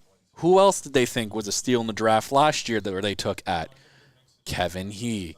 So I think it's a lot to be excited for with that pick of Zada at the 5th overall slot. Great stuff there. I want to try to see if we can get another guest on, so maybe we should take another quick break I think so. while we're stretch we're the legs here. a little bit, And again, we'll try not to make this break as long as the last one here, but guys, stay right here. We'll be right back on our OHL Draft live stream on the Dog Pound Podcast, the official podcast of your Niagara IceDogs. Experience a new way to play daily fantasy sports and esports on Thrive Fantasy. Thrive's game concept revolves around player props, which are simple over-unders on player stats. There are contests for traditional sports including the NFL, NBA, MLB, PGA, and cricket, as well as esports titles including CSGO, Dota 2, League of Legends, and more coming soon. Here's how to play. Choose your lineup of over-unders for top-tier athletes that have the biggest impact on the game. Each prop has a fantasy point total based on how likely it is to hit. The more points the selection is worth, the riskier it is. Rack up the most points and win a share of the prize pool. Thrive is awarded over $2 million in cash, so come and prop up today.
Welcome back to our Dog Pound Podcast live stream from the OHL Draft here at the Meridian Centre, and we're pleased to be joined now on the call and on the episode by the longtime radio voice of the Niagara IceDogs. Kyle, should play his music, too, because he joins us every single week on the Dog Pound podcast with his This Week in IceDogs History, and that is Ted Lehman of Country 89.1. Ted, thanks a lot for joining us, and I know this isn't your first rodeo in the draft, so thanks a lot. Well, there's been a lot of history in the draft room over the years, too. So, I mean, including now part of the IceDogs brain trust in Andrew Fritsch when he became an IceDogs member. Exactly. So, from what you've seen over the years, Ted, and I've got all the picks here for the Niagara IceDogs over the years. You've been here for most of all of them. So, going back to its inception, I know you talk a lot about getting those guys that are going to be 5-year IceDogs. You talk about, those guys at the beginning that really set that foundation. How important is a day like this and a weekend like this for wanting to build that core of players that are going to be IceDogs for the next 3, 4, 5 years? Well, one of the things that's changed over the years is you don't get as many 5-year players as you once did. Because with the movement going on, the way players get moved, I mean, I defy you to find a 5-year London Knight. Because you're a commodity and you're going to get moved at some point in time, or you're going to be off to the next level, or you're going to be doing something else. So it's a little bit more difficult than it was way back when. There's very few Andrew Agassinos you're going to find over the years on just about any team in the OHL. And when you're looking at mid to late round picks, Ted, I think we asked you this last year, but, some of those guys might not pan out into OHL players. Some might be junior B, some might be call-ups. But what do you think over the years from what you've seen from the IceDogs as just some of the names that stick out to you that, were late round picks that ended up being key parts of the IceDogs and the reason why that this draft is so important even in day 2 when you get to rounds 4 to 15? Give you 2 names, Mitch Theoret and Mike Schwint, who goes down in history as scoring the second first goal of the year ever. It did in the IceDogs' second year. Then he went over 300 games before he got his next goal. But he was incredibly, important defenseman. He was one of those stay-at-home, heart-and-soul kind of guys. And he had a nice long career. He moved on to the Sault Ste. Marie Greyhounds. Mitch Theoret, who's now a professional caddy these days in the world of golf, he was a late pick and came through. And not only did he come through for the IceDogs, score one of the biggest overtime goals in an Eastern Conference series against the Ottawa 67s, but then he went on to give the IceDogs some capital as he was moved out to the Barrie Colts. And we know the return on that trade. So for the IceDogs, it's a matter of getting those players. But if you look at tonight's draft even, and you look away from the IceDogs for a sec, one of the first things that caught my attention was Ottawa grabbing Brustevich, whose brother, of course, plays for the Kitchener Rangers. Now, what makes that more interesting is take a look at your pick. Ottawa got it at number 22, which, by the way, is a first-rounder, which means if he becomes what's known as a defected player, decides he may want to play on another team like, maybe the Kitchener Rangers, next year Ottawa would get a compensatory pick, and they would end up with a second pick in the first round, plus whatever they're able to pry away from the Ottawa 67s, whatever they're able to get away from the Kitchener Rangers. So there's so much intrigue that goes into these. I mean, how many people have been talking about the fact of Ryan Rubrick being the pick when Dylan was an IceDogs pick and then was moved on to the Oshawa Generals? It's a fun night for that reason, because when you get ink to paper, then you get all excited. Right now, it's just a matter of what will the future look like. Ted Lehman, the radio voice of the Niagara IceDogs on Country 89.1 is with us here on the line. Ted, when you look at Matt Schaefer going first overall to the Erie Otters yesterday, wasn't meant to be here for the Niagara IceDogs with the Johnny Schaefer comparison. You were here for Johnny Schaefer's career. What is it about that family that you think that Matt's going to be, or why he went first overall and just Johnny's time here in Niagara as an OHLer? 2 words: good people. And that's all they are. And I mean, I'll tell this story. The entire Schaefer family, we've talked so many times about Adam Agutter, his 4-year battle that he won with brain cancer, and Elijah Roberts was there, and Akil Thomas was there, and so many of the IceDogs players, the entire family adopted the Agutter family. But being in the greater Hamilton area, the Schaefers jumped on, and I can tell the story now. Todd Schaefer called me in the middle of a week and said, Ted, is there anything extra we can do for the family? Can we give Tanya and can we give Jay some time off? Can we be there for him? Can we go to McMaster Children's Hospital and just hang out with them and give them a break from having to spend 24/7 there? So they're just incredibly, really nice people, and I've seen them since then. They actually showed up to watch the older of the Exeter boys play baseball in a tournament. So they're just really amazingly nice people. And Johnny Schaefer, again, was just one of those players who had a really nice career in the OHL, had a nice career at U Sports as well. And he just a good person. And you saw this Ice Dog team all year, Ted, being able to call those games. How far away do you think that they are from being that contending team again? Because we talked about earlier on the show, Sarnia Sting going to their first ever Western Conference final. The Ice Dogs having 2 Eastern Conference championships under their belt in the last, 12, 13 years here. Is the Niagara IceDogs fan base spoiled? I know you've brought that up on your show. If maybe, the Ice Dogs haven't gone through a couple of those down years. Now they've experienced it. The passionate fan base, they want playoff hockey back here in Niagara. With the 3 picks tonight, hopefully making the opening day lineup, just how competitive do you think that this team can be as they want to build back up the standings? It's junior hockey. You can turn it around in a heartbeat. Or you can be out in the desert. There's so many things that have to go into it. They've already put the steps in place. You get the impression Ryan Kouabara is going to be a part of the answer. But it's such an interesting situation because when I look back, of course, you know me, I get into numbers. And this was precipitated by hearing a stat on one of the playoff games about the playoff record of the North Bay Battalion, which is under 500. In the postseason, which I can throw a question at both of you. The Ice Dogs this year will be eclipsed, and we talked about it on the broadcast, because they've been tied for the most number of playoff series wins in all the teams in the East since they came into the OHL. They had 13 of them.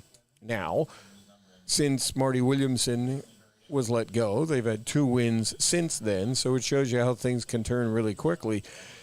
But that being true, if I told you the Ice Dogs played 120 playoff games until, the current situation they've had for the last few years, if I asked you the question, how many of those 120 games did they win, what would your best guess be? So put you on the spot. Kyle, 120, how many did the Ice Dogs win? 80? I'll say half. You nailed it. 60. Oh, okay. 60. And it's really funny when you get onto the postseason and people get all excited, about what can happen. And it's amazing what can happen. You can have years like the Ice Dogs had in 2016 when they went into the finals against the London Knights and they had a 12-1 record. So they ended up losing in the OHL Championship Series, went out with a record of 12-5. So hockey's a cruel game. The Stanley Cup, as they say, is the toughest trophy to win. You can put the OHL Championship there, or the Q, or the Dub, or the Memorial Cup. It's just, it's such a tough, it's a tough slog to go through, and so many things have to break your way. So for the Ice Dogs, it'll depend. Did they just get another Kevin He? Did they get a player that nobody else was thinking about? You have no idea. And we're not going to know next year how well they did this year in the draft. We're going to know in 2 years how well they did with the draft. Ted Lehman from Country 89.1, longtime Ice Dogs radio play-by-play voice, joins us here. Ted, you've talked to Darren DeDobler, the exit interview that we played on our show. What have you seen from what Darren DeDobler has said and what he's implementing here in Niagara that makes you believe that, this organization is on the right path and they have a plan as they continue to build this thing? Because they haven't even been here for a full calendar year yet, so they're still getting things in place. But from what you've talked with Darren DeDobler, just how excited are you about the future? Well, really excited, because the one thing we said last year is the only thing you guaranteed when new people come into this league, they're going to make mistakes, and they're going to have to learn from the mistakes, and we're going to have to watch to see what kind of learning curve has happened there. But I get an impression, and I was introduced to him through other people, and the impression I got from them is kind of marked much differently by what I've seen. I think this man, he just proved it with the Memorial Cup bid, will spend the money because he hates losing. Yeah. And I think that's an important trait. is you're going to get to the point where if it takes extra resources to get it done, I think the extra resources are going to be there. I think you're going to see, I'm not going to talk wins and losses, but you're going to see a much different season from an off-ice situation this year as opposed to what you saw last year. There's no way it can't be different from what happened this past year. Exactly. Kyle, do you have anything for our guest before he takes off? Well, you nailed on the head with could Ethan Zada be another Kevin He, right? We saw what happened with the pick last year that no one was really thinking about. Kevin He probably, consensus should have been in the first round last year. We took him at second, or 25th overall. This year in our second round, we're taking in 28th overall. First time, and actually now here's a history lesson for you. First 28th overall pick for the Niagara IceDogs in history. But Artem Frolov from the Vaughan Kings, a 6 foot, 182-pound defenseman. Anything you've heard about Artem Frolov's game and maybe something you're excited about it with him? Well, if you were looking for a prototypical player from a talent perspective and from a playing perspective, the IceDogs would need, based on what happened last year, it would be a keep your end clean defenseman. And that's what he comes in as. I don't think we're going to see Ty Nelson kind of goal scoring, but I think what we're going to see is somebody who's going to want to make sure that it's not easy access towards the goal and towards the prime scoring areas. It's the toughest position to learn. Exactly. It really is. I mean, you make it akin to a defensive back in football. You have to do everything the offense is doing at the same speed, only you have to do it in reverse. And you have to be one step ahead of everything that's going. It's such a heady position. It's the hardest one to learn, and it's where the IceDogs suffered the most last year in terms of what happened to the team. And you look at the goals against, Ted. I mean, last year with the IceDogs, they gave up 357 goals in the 68 games.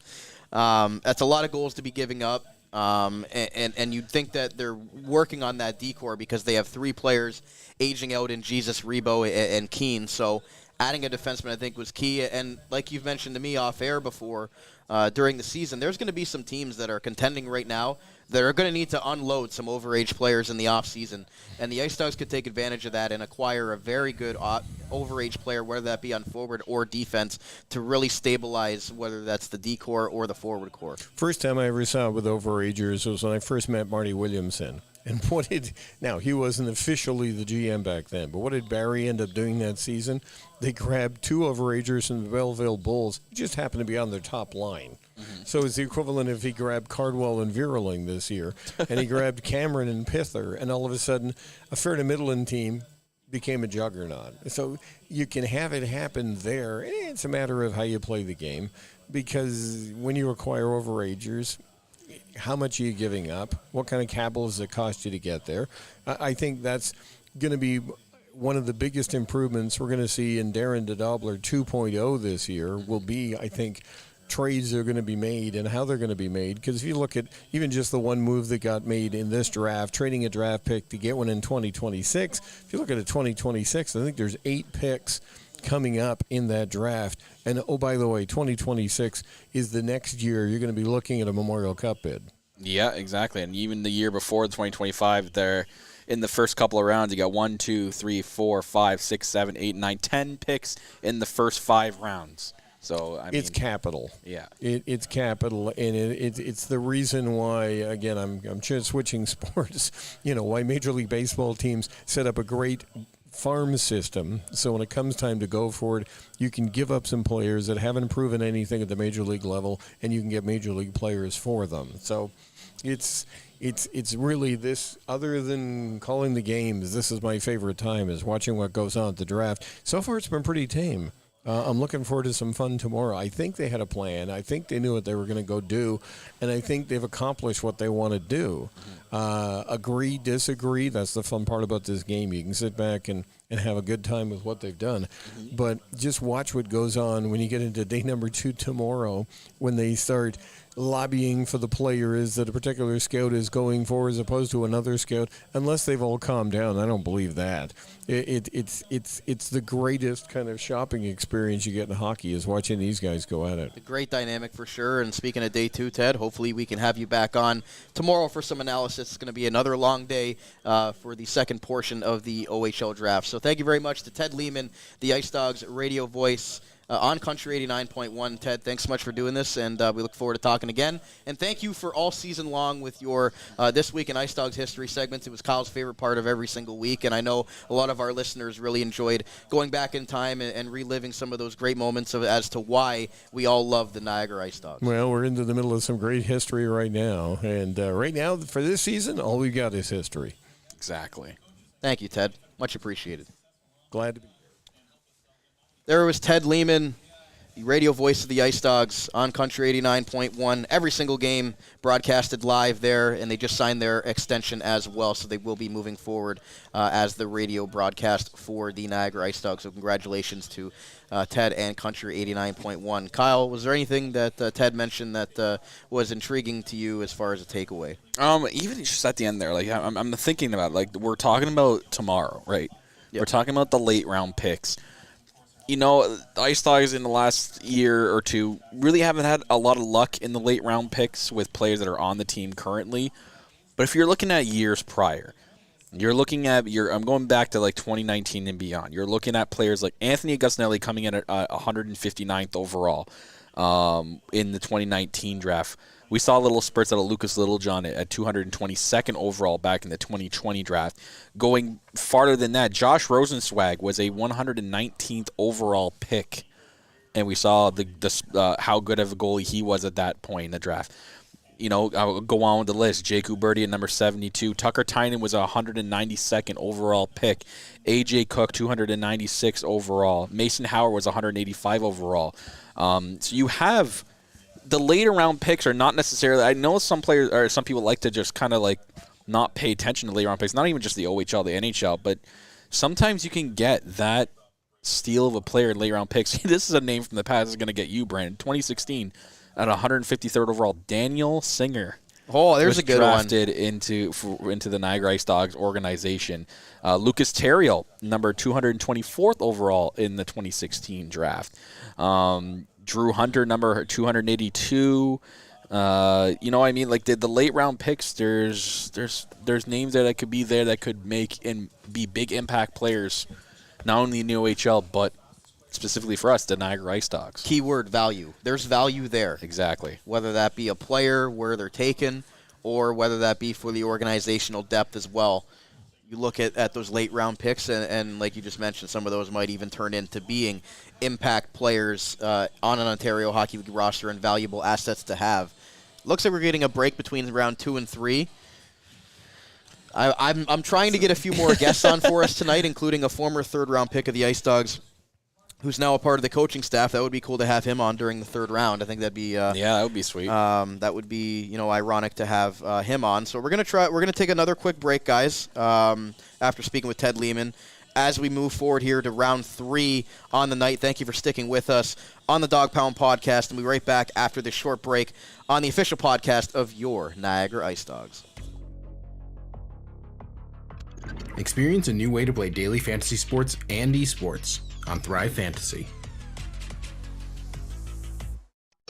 Thrive's game concept revolves around player props, which are simple over-unders on player stats. There are contests for traditional sports including the NFL, NBA, MLB, PGA, and cricket, as well as esports titles including CSGO, Dota 2, League of Legends, and more coming soon. Here's how to play. Choose your lineup of over-unders for top-tier athletes that have the biggest impact on the game. Each prop has a fantasy point total based on how likely it is to hit. The more points the selection is worth, the riskier it is. Rack up the most points and win a share of the prize pool. Thrive is awarded over $2 million in cash, so come and prop up today.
back to the Dog Pound podcast here for our OHL live stream of the Priority Selection Draft.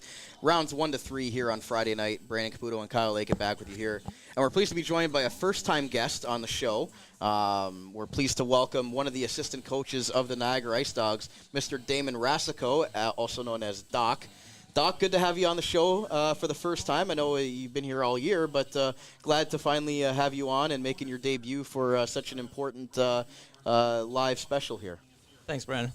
All right. So, Doc, can you just give us a little bit of background on, you being an assistant coach for this team and how you've enjoyed your first year in Niagara? Oh, wow. Well, I've thoroughly enjoyed my time in Niagara. Whole new league, whole new group of people. The only person I knew coming here was Darren. I've been with Darren for 7 years, helping him in Brantford. I'm from Ingersoll, and this whole region has just been great. My family has liked it here, and I've enjoyed it here.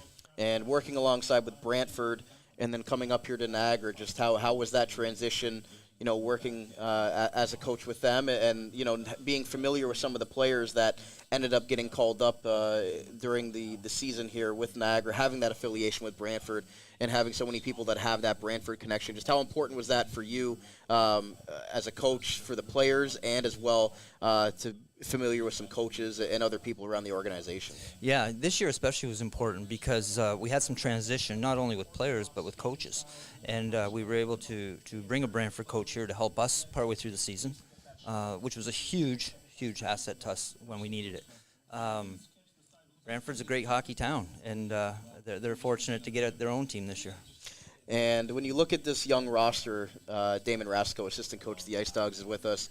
What did you see? I know it was a lot of growing pains this season, and obviously the IceDogs are looking to build on what they've done this year and move back up the standings. What do you see from some of those young players, and as far as them progressing in that full 200-foot game, getting adjusted to the OHL level, and just so many players that had to make adjustments in all aspects of their game? What did you see from the bench and off the ice that makes you believe that some of these players are going to take a jump in the offseason with natural growth as well? Mm-hmm. Well, it was abundantly clear from the beginning that we had some work to do, both on and off the ice. We were very fortunate in that our young guys, like Kevin He, matured quickly. By the end of the year, they were playing key roles for us. And you know what? If we can get young guys to continue to adapt to the league as fast as they did, we'll be in good shape. And I'm not going to ask you a full scouting report on the three guys that we brought in, but just how exciting of a time is this for the organization, to bring in, 3 impact players and then hopefully more going into tomorrow? Just how excited are you to get to know these young men and get working with them as as they make that jump to the OHL? It's going to be, an exciting time for them, but also, a stressful time for them. And how are you going to try to, make them as comfortable as possible as they try to make that leap to the next level of hockey? Sure, you said it, Brandon. Part of this journey is getting comfortable at the next step. And one of the roles of an assistant coach in this league is to help in that transition. So, yeah, I'm excited about it. I was telling my wife this morning it felt like Christmas morning and I was getting a gift today. Yeah, and you ended up getting 3 gifts, maybe one more. But you mentioned that. Just how important is that growing them as young men off the ice, too? Because they're going to go on. Some of them are going to go on to have pro hockey careers, but some of them are going to go into other walks of life as young men and as they grow into adults. So how important is that to be a mentor and a stable presence for them? They're going to go through ups and downs. They're going to go through hard times like they did this year. Just how important was that for you, and how rewarding is that to kind of be that mentor for these young men and developing minds as you want to make them grow them into mature young men that are going to be able to go through some adversities in their life? Sure, it's really important. And with this league, with the scholarship package that these older kids get, it's great to see that they are starting to take advantage of it. Yeah, we spent a lot of time talking with the 18, 19, 20-year-olds about what if you don't have a pro hockey career? What are you going to do? And for some of these kids, it's a bit of an adjustment of thought. I did a lot of school visits. We did 48 school visits with the kids this year. And one of the questions I would often ask them is, what are you going to do if it doesn't work out as a pro hockey player? And you'd be surprised at how many 19, 20-year-olds have not really spent a lot of time thinking about their future. Damon Rasico, assistant coach of the IceDogs, joins us, and that's very important as well. Kyle, do you have any I'll give you last question to Doc here. Well, we touched with a bunch of other guys. We touched briefly on Artem Frolov, who was the defenseman in our second-round pick. I often said, second-round picks could be a steal. I often mentioned, this is going to tie into my question, Kevin He last year taking a number 25. We had 28 this year. What did you like out of Kevin He this year? Obviously shown not only this organization in that he was a steal in the draft where we took him and probably could have been a first-round pick, but what did you like out of Kevin mostly this year when it came to his game and how he's developed so far from his first year in the OHL? Kevin brings a lot to our team. He not only is an outstanding young man, he's very mature. His work ethic is bar none above everybody else. He's committed. He's dedicated. I can't say enough things about his core values. What he brings to the ice is speed. He's probably the fastest guy in the league this year as a 16-year-old. And to watch him get puck confidence, body confidence as the year went on was exciting for a coaching staff. And I hope the fans of Niagara can appreciate the gift that he brings to our team. And you know what? I'm going to put you on the spot, Doug. I know I gave Kyle last question, but I just had something pop in my head. With the 3 overagers going out the door, and you talk about leadership and, being a mentorship as well. With Keane, Rebo, and Jesus leaving that locker room, Captain Cato recovering from surgery, just how important is that for those guys in the room currently to take that next step as leaders in this offseason, going into next season, and making sure that you have a good quality leadership core, a solid culture, a healthy culture in there as you go into next season? And are there a few players that you can see, or if not specific, a group of players that you think are going to take the next step in being leaders next year? Mm-hmm. That's a good point, Brandon. We are losing 3 very mature hockey players and outstanding young men. We have a crew this year that are coming up and they're maturing. This year was good for them. The adversity was good for them in a weird kind of way. But I think you're going to see 5 or 6 kids that are ready to step into that role. Going forward, even this draft today, we're looking at character players. It takes a lot more than skill to play on the Niagara IceDogs, and that's very important to us. Great stuff. So Damon Rasko, assistant coach of the IceDogs, thanks so much for taking some time during the draft. I know it's an exciting time for you and the staff, getting some new Christmas gifts, I guess you could say. Today and tomorrow is going to be another long day, so thanks a lot for joining us, and we look forward to talking to you, as we come back in the fall and enjoying golf season in the summertime. Thanks, Brandon. Thanks, Kyle. No worries. Damon Rasko, the assistant coach of the IceDogs. Great stuff there, Kyle, and thank you to Doc once again for being able to hop on with us for a few quick minutes to chat. And we have a pick coming up soon. We are 4 picks away from our 3rd-round pick and final pick of the day, I believe. 4th round starts tomorrow, correct? Yes. Yeah, so our final pick of the day.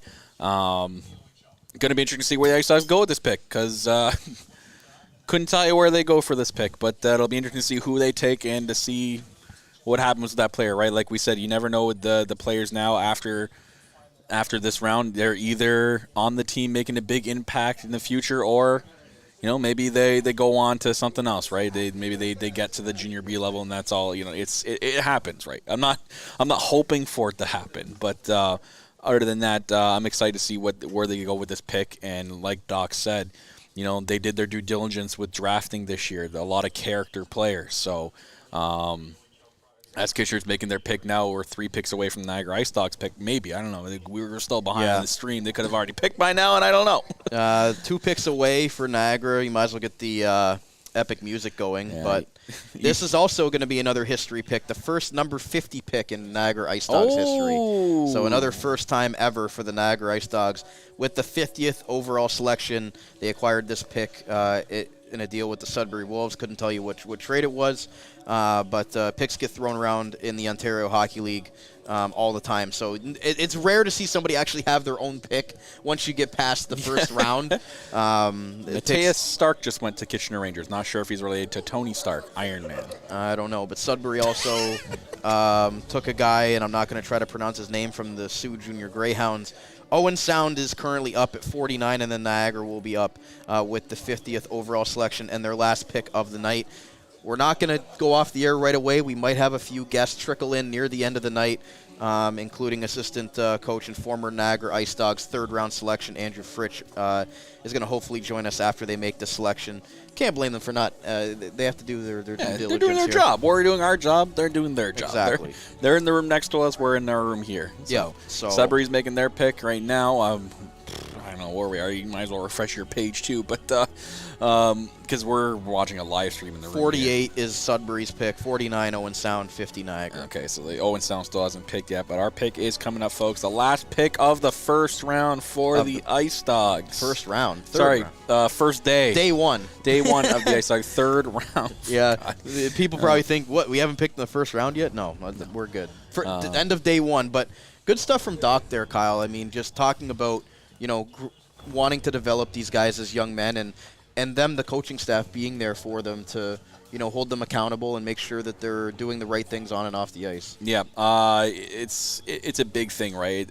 Hockey is not only play on the ice, but, what happens off the ice, whether it comes to the mental side of things, their livelihoods, their schooling, and, like Doc said, what are they going to do if pro hockey isn't a thing for them, right? It's a big step in your life after the OHL. If you're not a player that makes it to pro hockey, like, you have to be ready for what comes next, right? A lot of players move on to university hockey. A lot of players will sign semi-pro contracts in the USL. I mean, some people go overseas. Some people, hockey is their life, and they make it about their life, and they'll do whatever they can to still play hockey. But sometimes it doesn't work out for some people, and they have to do what they can and worry about their future, right? So I'm glad that they take an initiative into doing that with these players and a lot of their overage players on this team. It's a big thing to have. That's great here in Niagara. It absolutely is, and Niagara is going to be on the clock. Oh, God, here we go. With the 50th overall selection in the OHL Priority Selection draft. Still waiting. Yeah, Owen Sound's picking on the TV, so we're still waiting to see what they pick on the OHL website. So. Niagara's pick is in. Okay, well, let me... Hayden Reed from the Leamington Flyers. Hayden Reed, okay. No, thanks to Bill Potras. Bill Potras knew. That was his mock draft, 50th overall. Yeah, he pulled out his crystal ball, and he's like, you know what? This Reed kid looks good in the third round. Hayden Reed. So give us a second here, guys. Yeah, I don't know if it's in this mock draft, but even if he's not, sure we'll get some analysis throughout the weekend from some of the scouts as well. I'll use this time while you're looking for something, Kyle, to plug tomorrow. Did it say he was a forward? Or is he he's a centerman, 5 foot.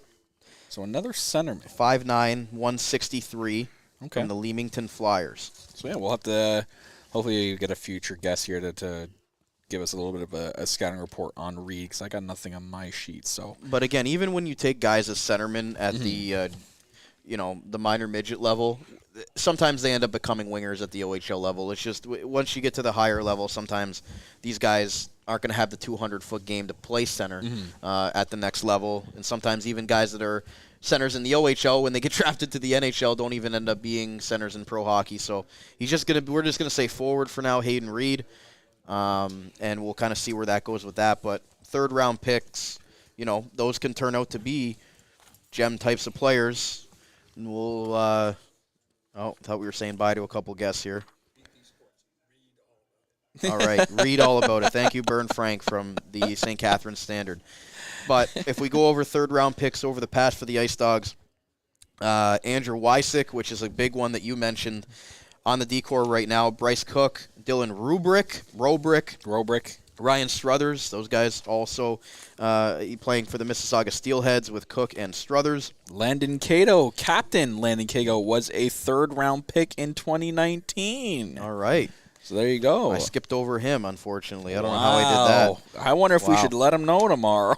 Yeah. I don't know if I was. I don't know if B-Cat's going to be happy about that. Yeah. No, B-Cat will always forgive us. Third-round picks for the IceDogs have been pretty successful over the past. Stephen Dillon is a notable name in 2014. Graham Knott in 2013. Oh, man, that's a name from the past. Graham Knott. And they didn't have a third-round pick in 2011. Yeah, so a few notable names there out of the history, our own little history corner here. with the Speaking Niagara of third-round picks of the IceDogs. Literally just walking as we're Just talking coming about in. third-round picks. Wow. We're going to get him in here. If Andrew, yep. Yeah. Can you fit in here? All right. So, greatest segue of all time just happened on the show.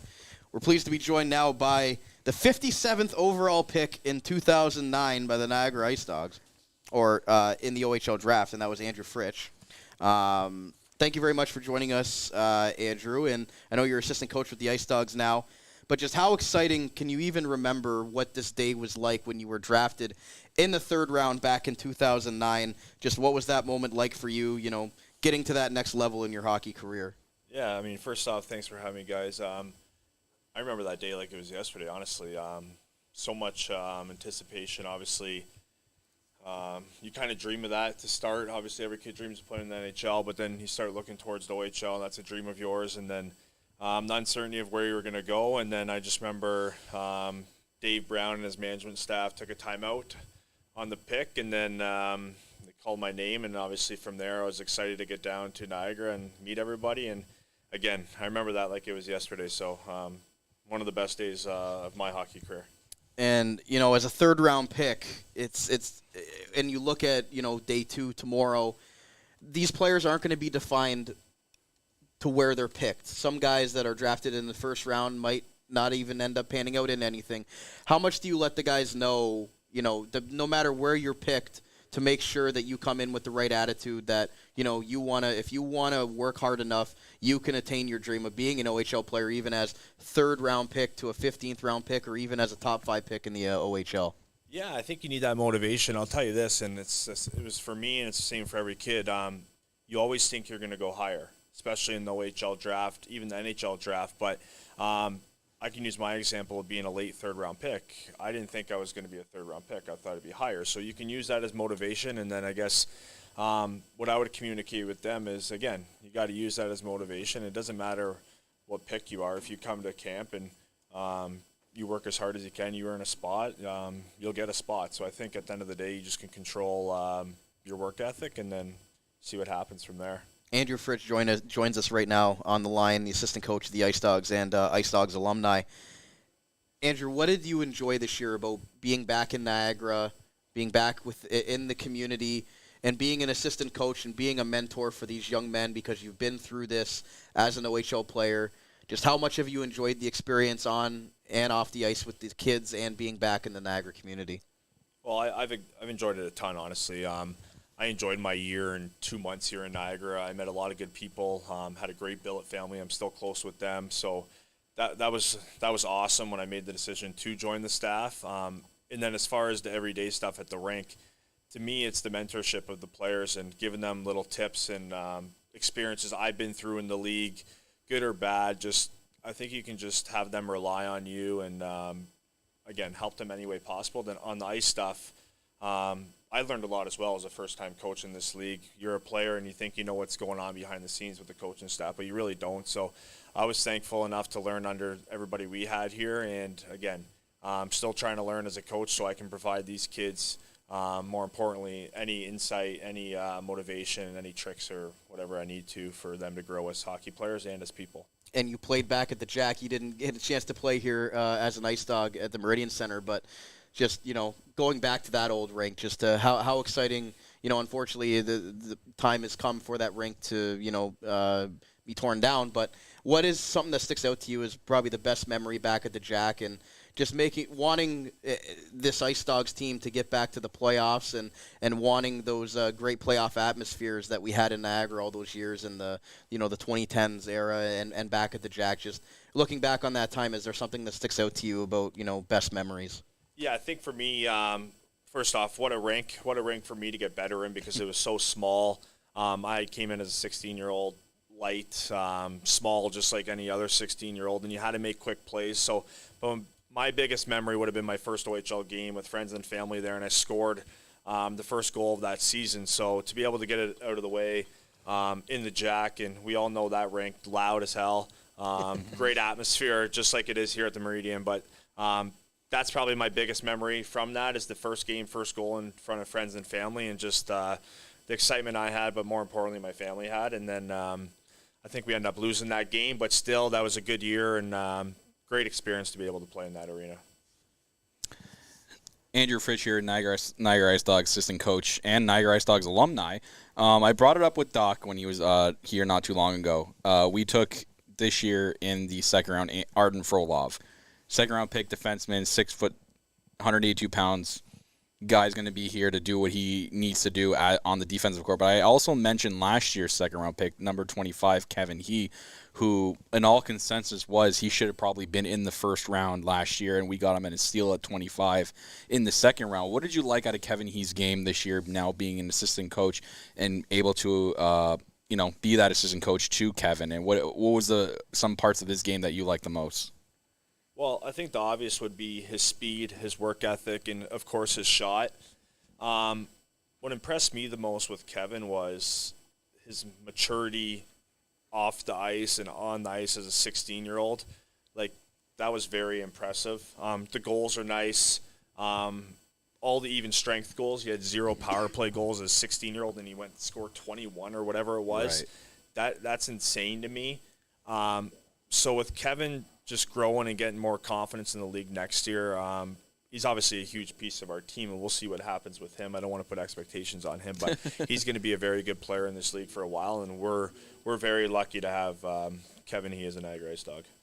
And lastly for you, Andrew, just when you look at this roster and the growing pains that they went through this year, how important was it to make sure that you were there for them during the hard times, to make sure that they were, staying the course, knowing that there's a long-term plan here, going through some adversity as young men that are still, developing minds, and they're going to go through adversity in their life, and you've been there as an OHL player for them. So just what do you think that the growing pains of this year, how is that going to help them as they move forward and want to be that contending team again, making sure that they're excited about next year's training camp, coming in shape, making sure that they do all the right things on and off the ice? Yeah, I mean, obviously we know it was a long season and the wins weren't there. Obviously when you're not winning, you can get down and stuff like that. So I think part of my job as assistant coach, skills coach, is just to communicate with them, talk to them, see how they're feeling, and at the end of the day when they're down, talk to them about it. Try to give them light at the end of the tunnel. I've been there as a player. When you're losing, it sucks. Everything sucks. Negative energy, negative this. But it's how you respond. And I think all our players know that. We're trending in the right direction. Obviously, we've picked 4 really good players so far today. So I think we're excited about that. And, again, we're going to be a younger team, and we're going to have to work for everything we get. But obviously the future's looking bright, but it's still going to take some time. And, yeah, I think overall everybody will be excited, and the players we do have coming back are good hockey players. So we're excited to get back. And I'll leave you with this thought. We had Landon Cato on, the captain of the IceDogs, a few weeks ago, and he talked about how Andrew Fritsch still has a few more years in him in the league. He could still play, and he still shows you guys up in practice. So how much have you enjoyed that, having that IceDog crest and going out there and showing these kids that, I might be out of the league, but I still got it, and having that fun competitiveness with those guys and building those positive relationships. Yeah, I mean, for a while there, Agustinelli, Cato, and some of the injured guys who weren't going to return, but we did some skill stuff, and then we'd always finish with a little condition, and the condition we would do is 3-on-3. So I like to think I still have it. I thank Cato for the kind words. It's a lot of fun to do that with them and kind of maybe, I don't know, I think I work too hard out there. Maybe that's why I'm competitive and I don't want to lose. But it's a blast. I love being out there with them like that. And as part of being the skills coach is to kind of show them a couple different things. So I'm glad I still have it a little bit, and I'm glad they think that as well. It's been awesome. Andrew Fritsch, assistant coach of the IceDogs and IceDogs alumni. It's so good to have you back in Niagara. We've enjoyed seeing you at the rink this year and all that you've brought to the team and continuing to move forward. Best of luck the next couple of days, and I know you're going to be excited to get to know those young men as well. So have a good off season, and hopefully we'll talk again when the IceDogs come back in the fall. Awesome, guys. Thanks for having me. Andrew Fritsch, assistant coach of the Niagara IceDogs and former third-round pick of the team back in 2009. Geez, Kyle, 2009. We were coming to games at the Jack, and it's yeah. we had some fun in those rinks, I tell you. Yeah. But great for Andrew Fritsch to take some time with us. Kyle, we're going to wrap up the show here shortly, but just thoughts from Fritch there.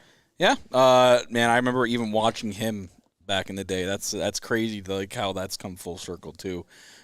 Just seeing him now as an assistant coach and being able to now what he learned back in the OHL to instill in these players, and it's cool to see too the little fun he has with the injured players too in the conditioning. I remember Lennon saying that a couple weeks ago. I was actually looking forward to this on the show and seeing what his response would be. So.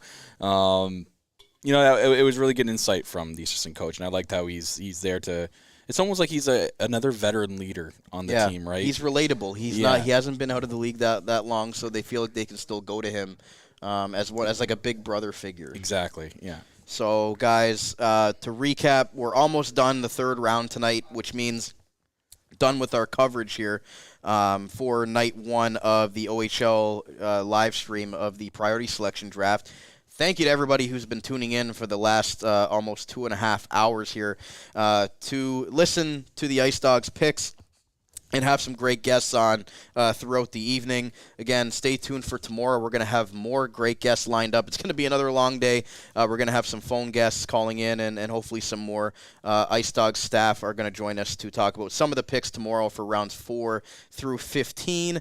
To quickly recap, they took Ryan Rubrick with the 2nd overall selection, Ethan Zada with the 5th overall pick, and then Artem Frolov in the 2nd round as a defenseman. And then most recently, their 3rd round pick was Hayden Reed, the center from the Leamington Flyers. So in total, 3 forwards and 1 defenseman were drafted by the Niagara IceDogs and will be donning the IceDogs crest sooner rather than later, joining this organization. Kyle, it's going to be an exciting time, but look forward to what day 2 has to offer as well. Exactly. It's always an exciting time around draft time, and then the way it happens, the long off season, and then the excitement when training camp comes around. So it's good to see. Again, we're on the path of hopefully a successful rebuild and see this team once again be successful in a playoff contending team. And tomorrow, if you guys are keeping track, we'll be back bright and early tomorrow morning. I believe is it start at 9 or 10 o'clock? I think it's 9. But does our insider Bill Potras know 9 a.m.? 9 a.m. he says. Okay, 9 a.m. for round 4 to begin. And Niagara will be picking 6th tomorrow. Oh. So they'll have the 6th pick of the 4th round, and then they won't pick again for a few rounds before having at least 1 draft pick in rounds 7 through 15, including a couple of rounds there with multiple picks. So it's going to be an exciting day tomorrow, guys, right here on the Dog Pound Podcast, the official podcast of your Niagara IceDogs. Make sure you're following the podcast on Twitter at Dog Pound Podcast. And if you guys enjoyed this video, make sure you're hitting like, smash subscribe, smash that bell on the YouTube version of the podcast. And thank you very much for tuning in once again. For my co-host Kyle Aiken, my name is Brandon Caputo. Get some rest. We'll see you guys bright and early for day 2 of the OHL Priority Selection Draft right here on the Armchair GM Sports Network and the Dog Pound Podcast.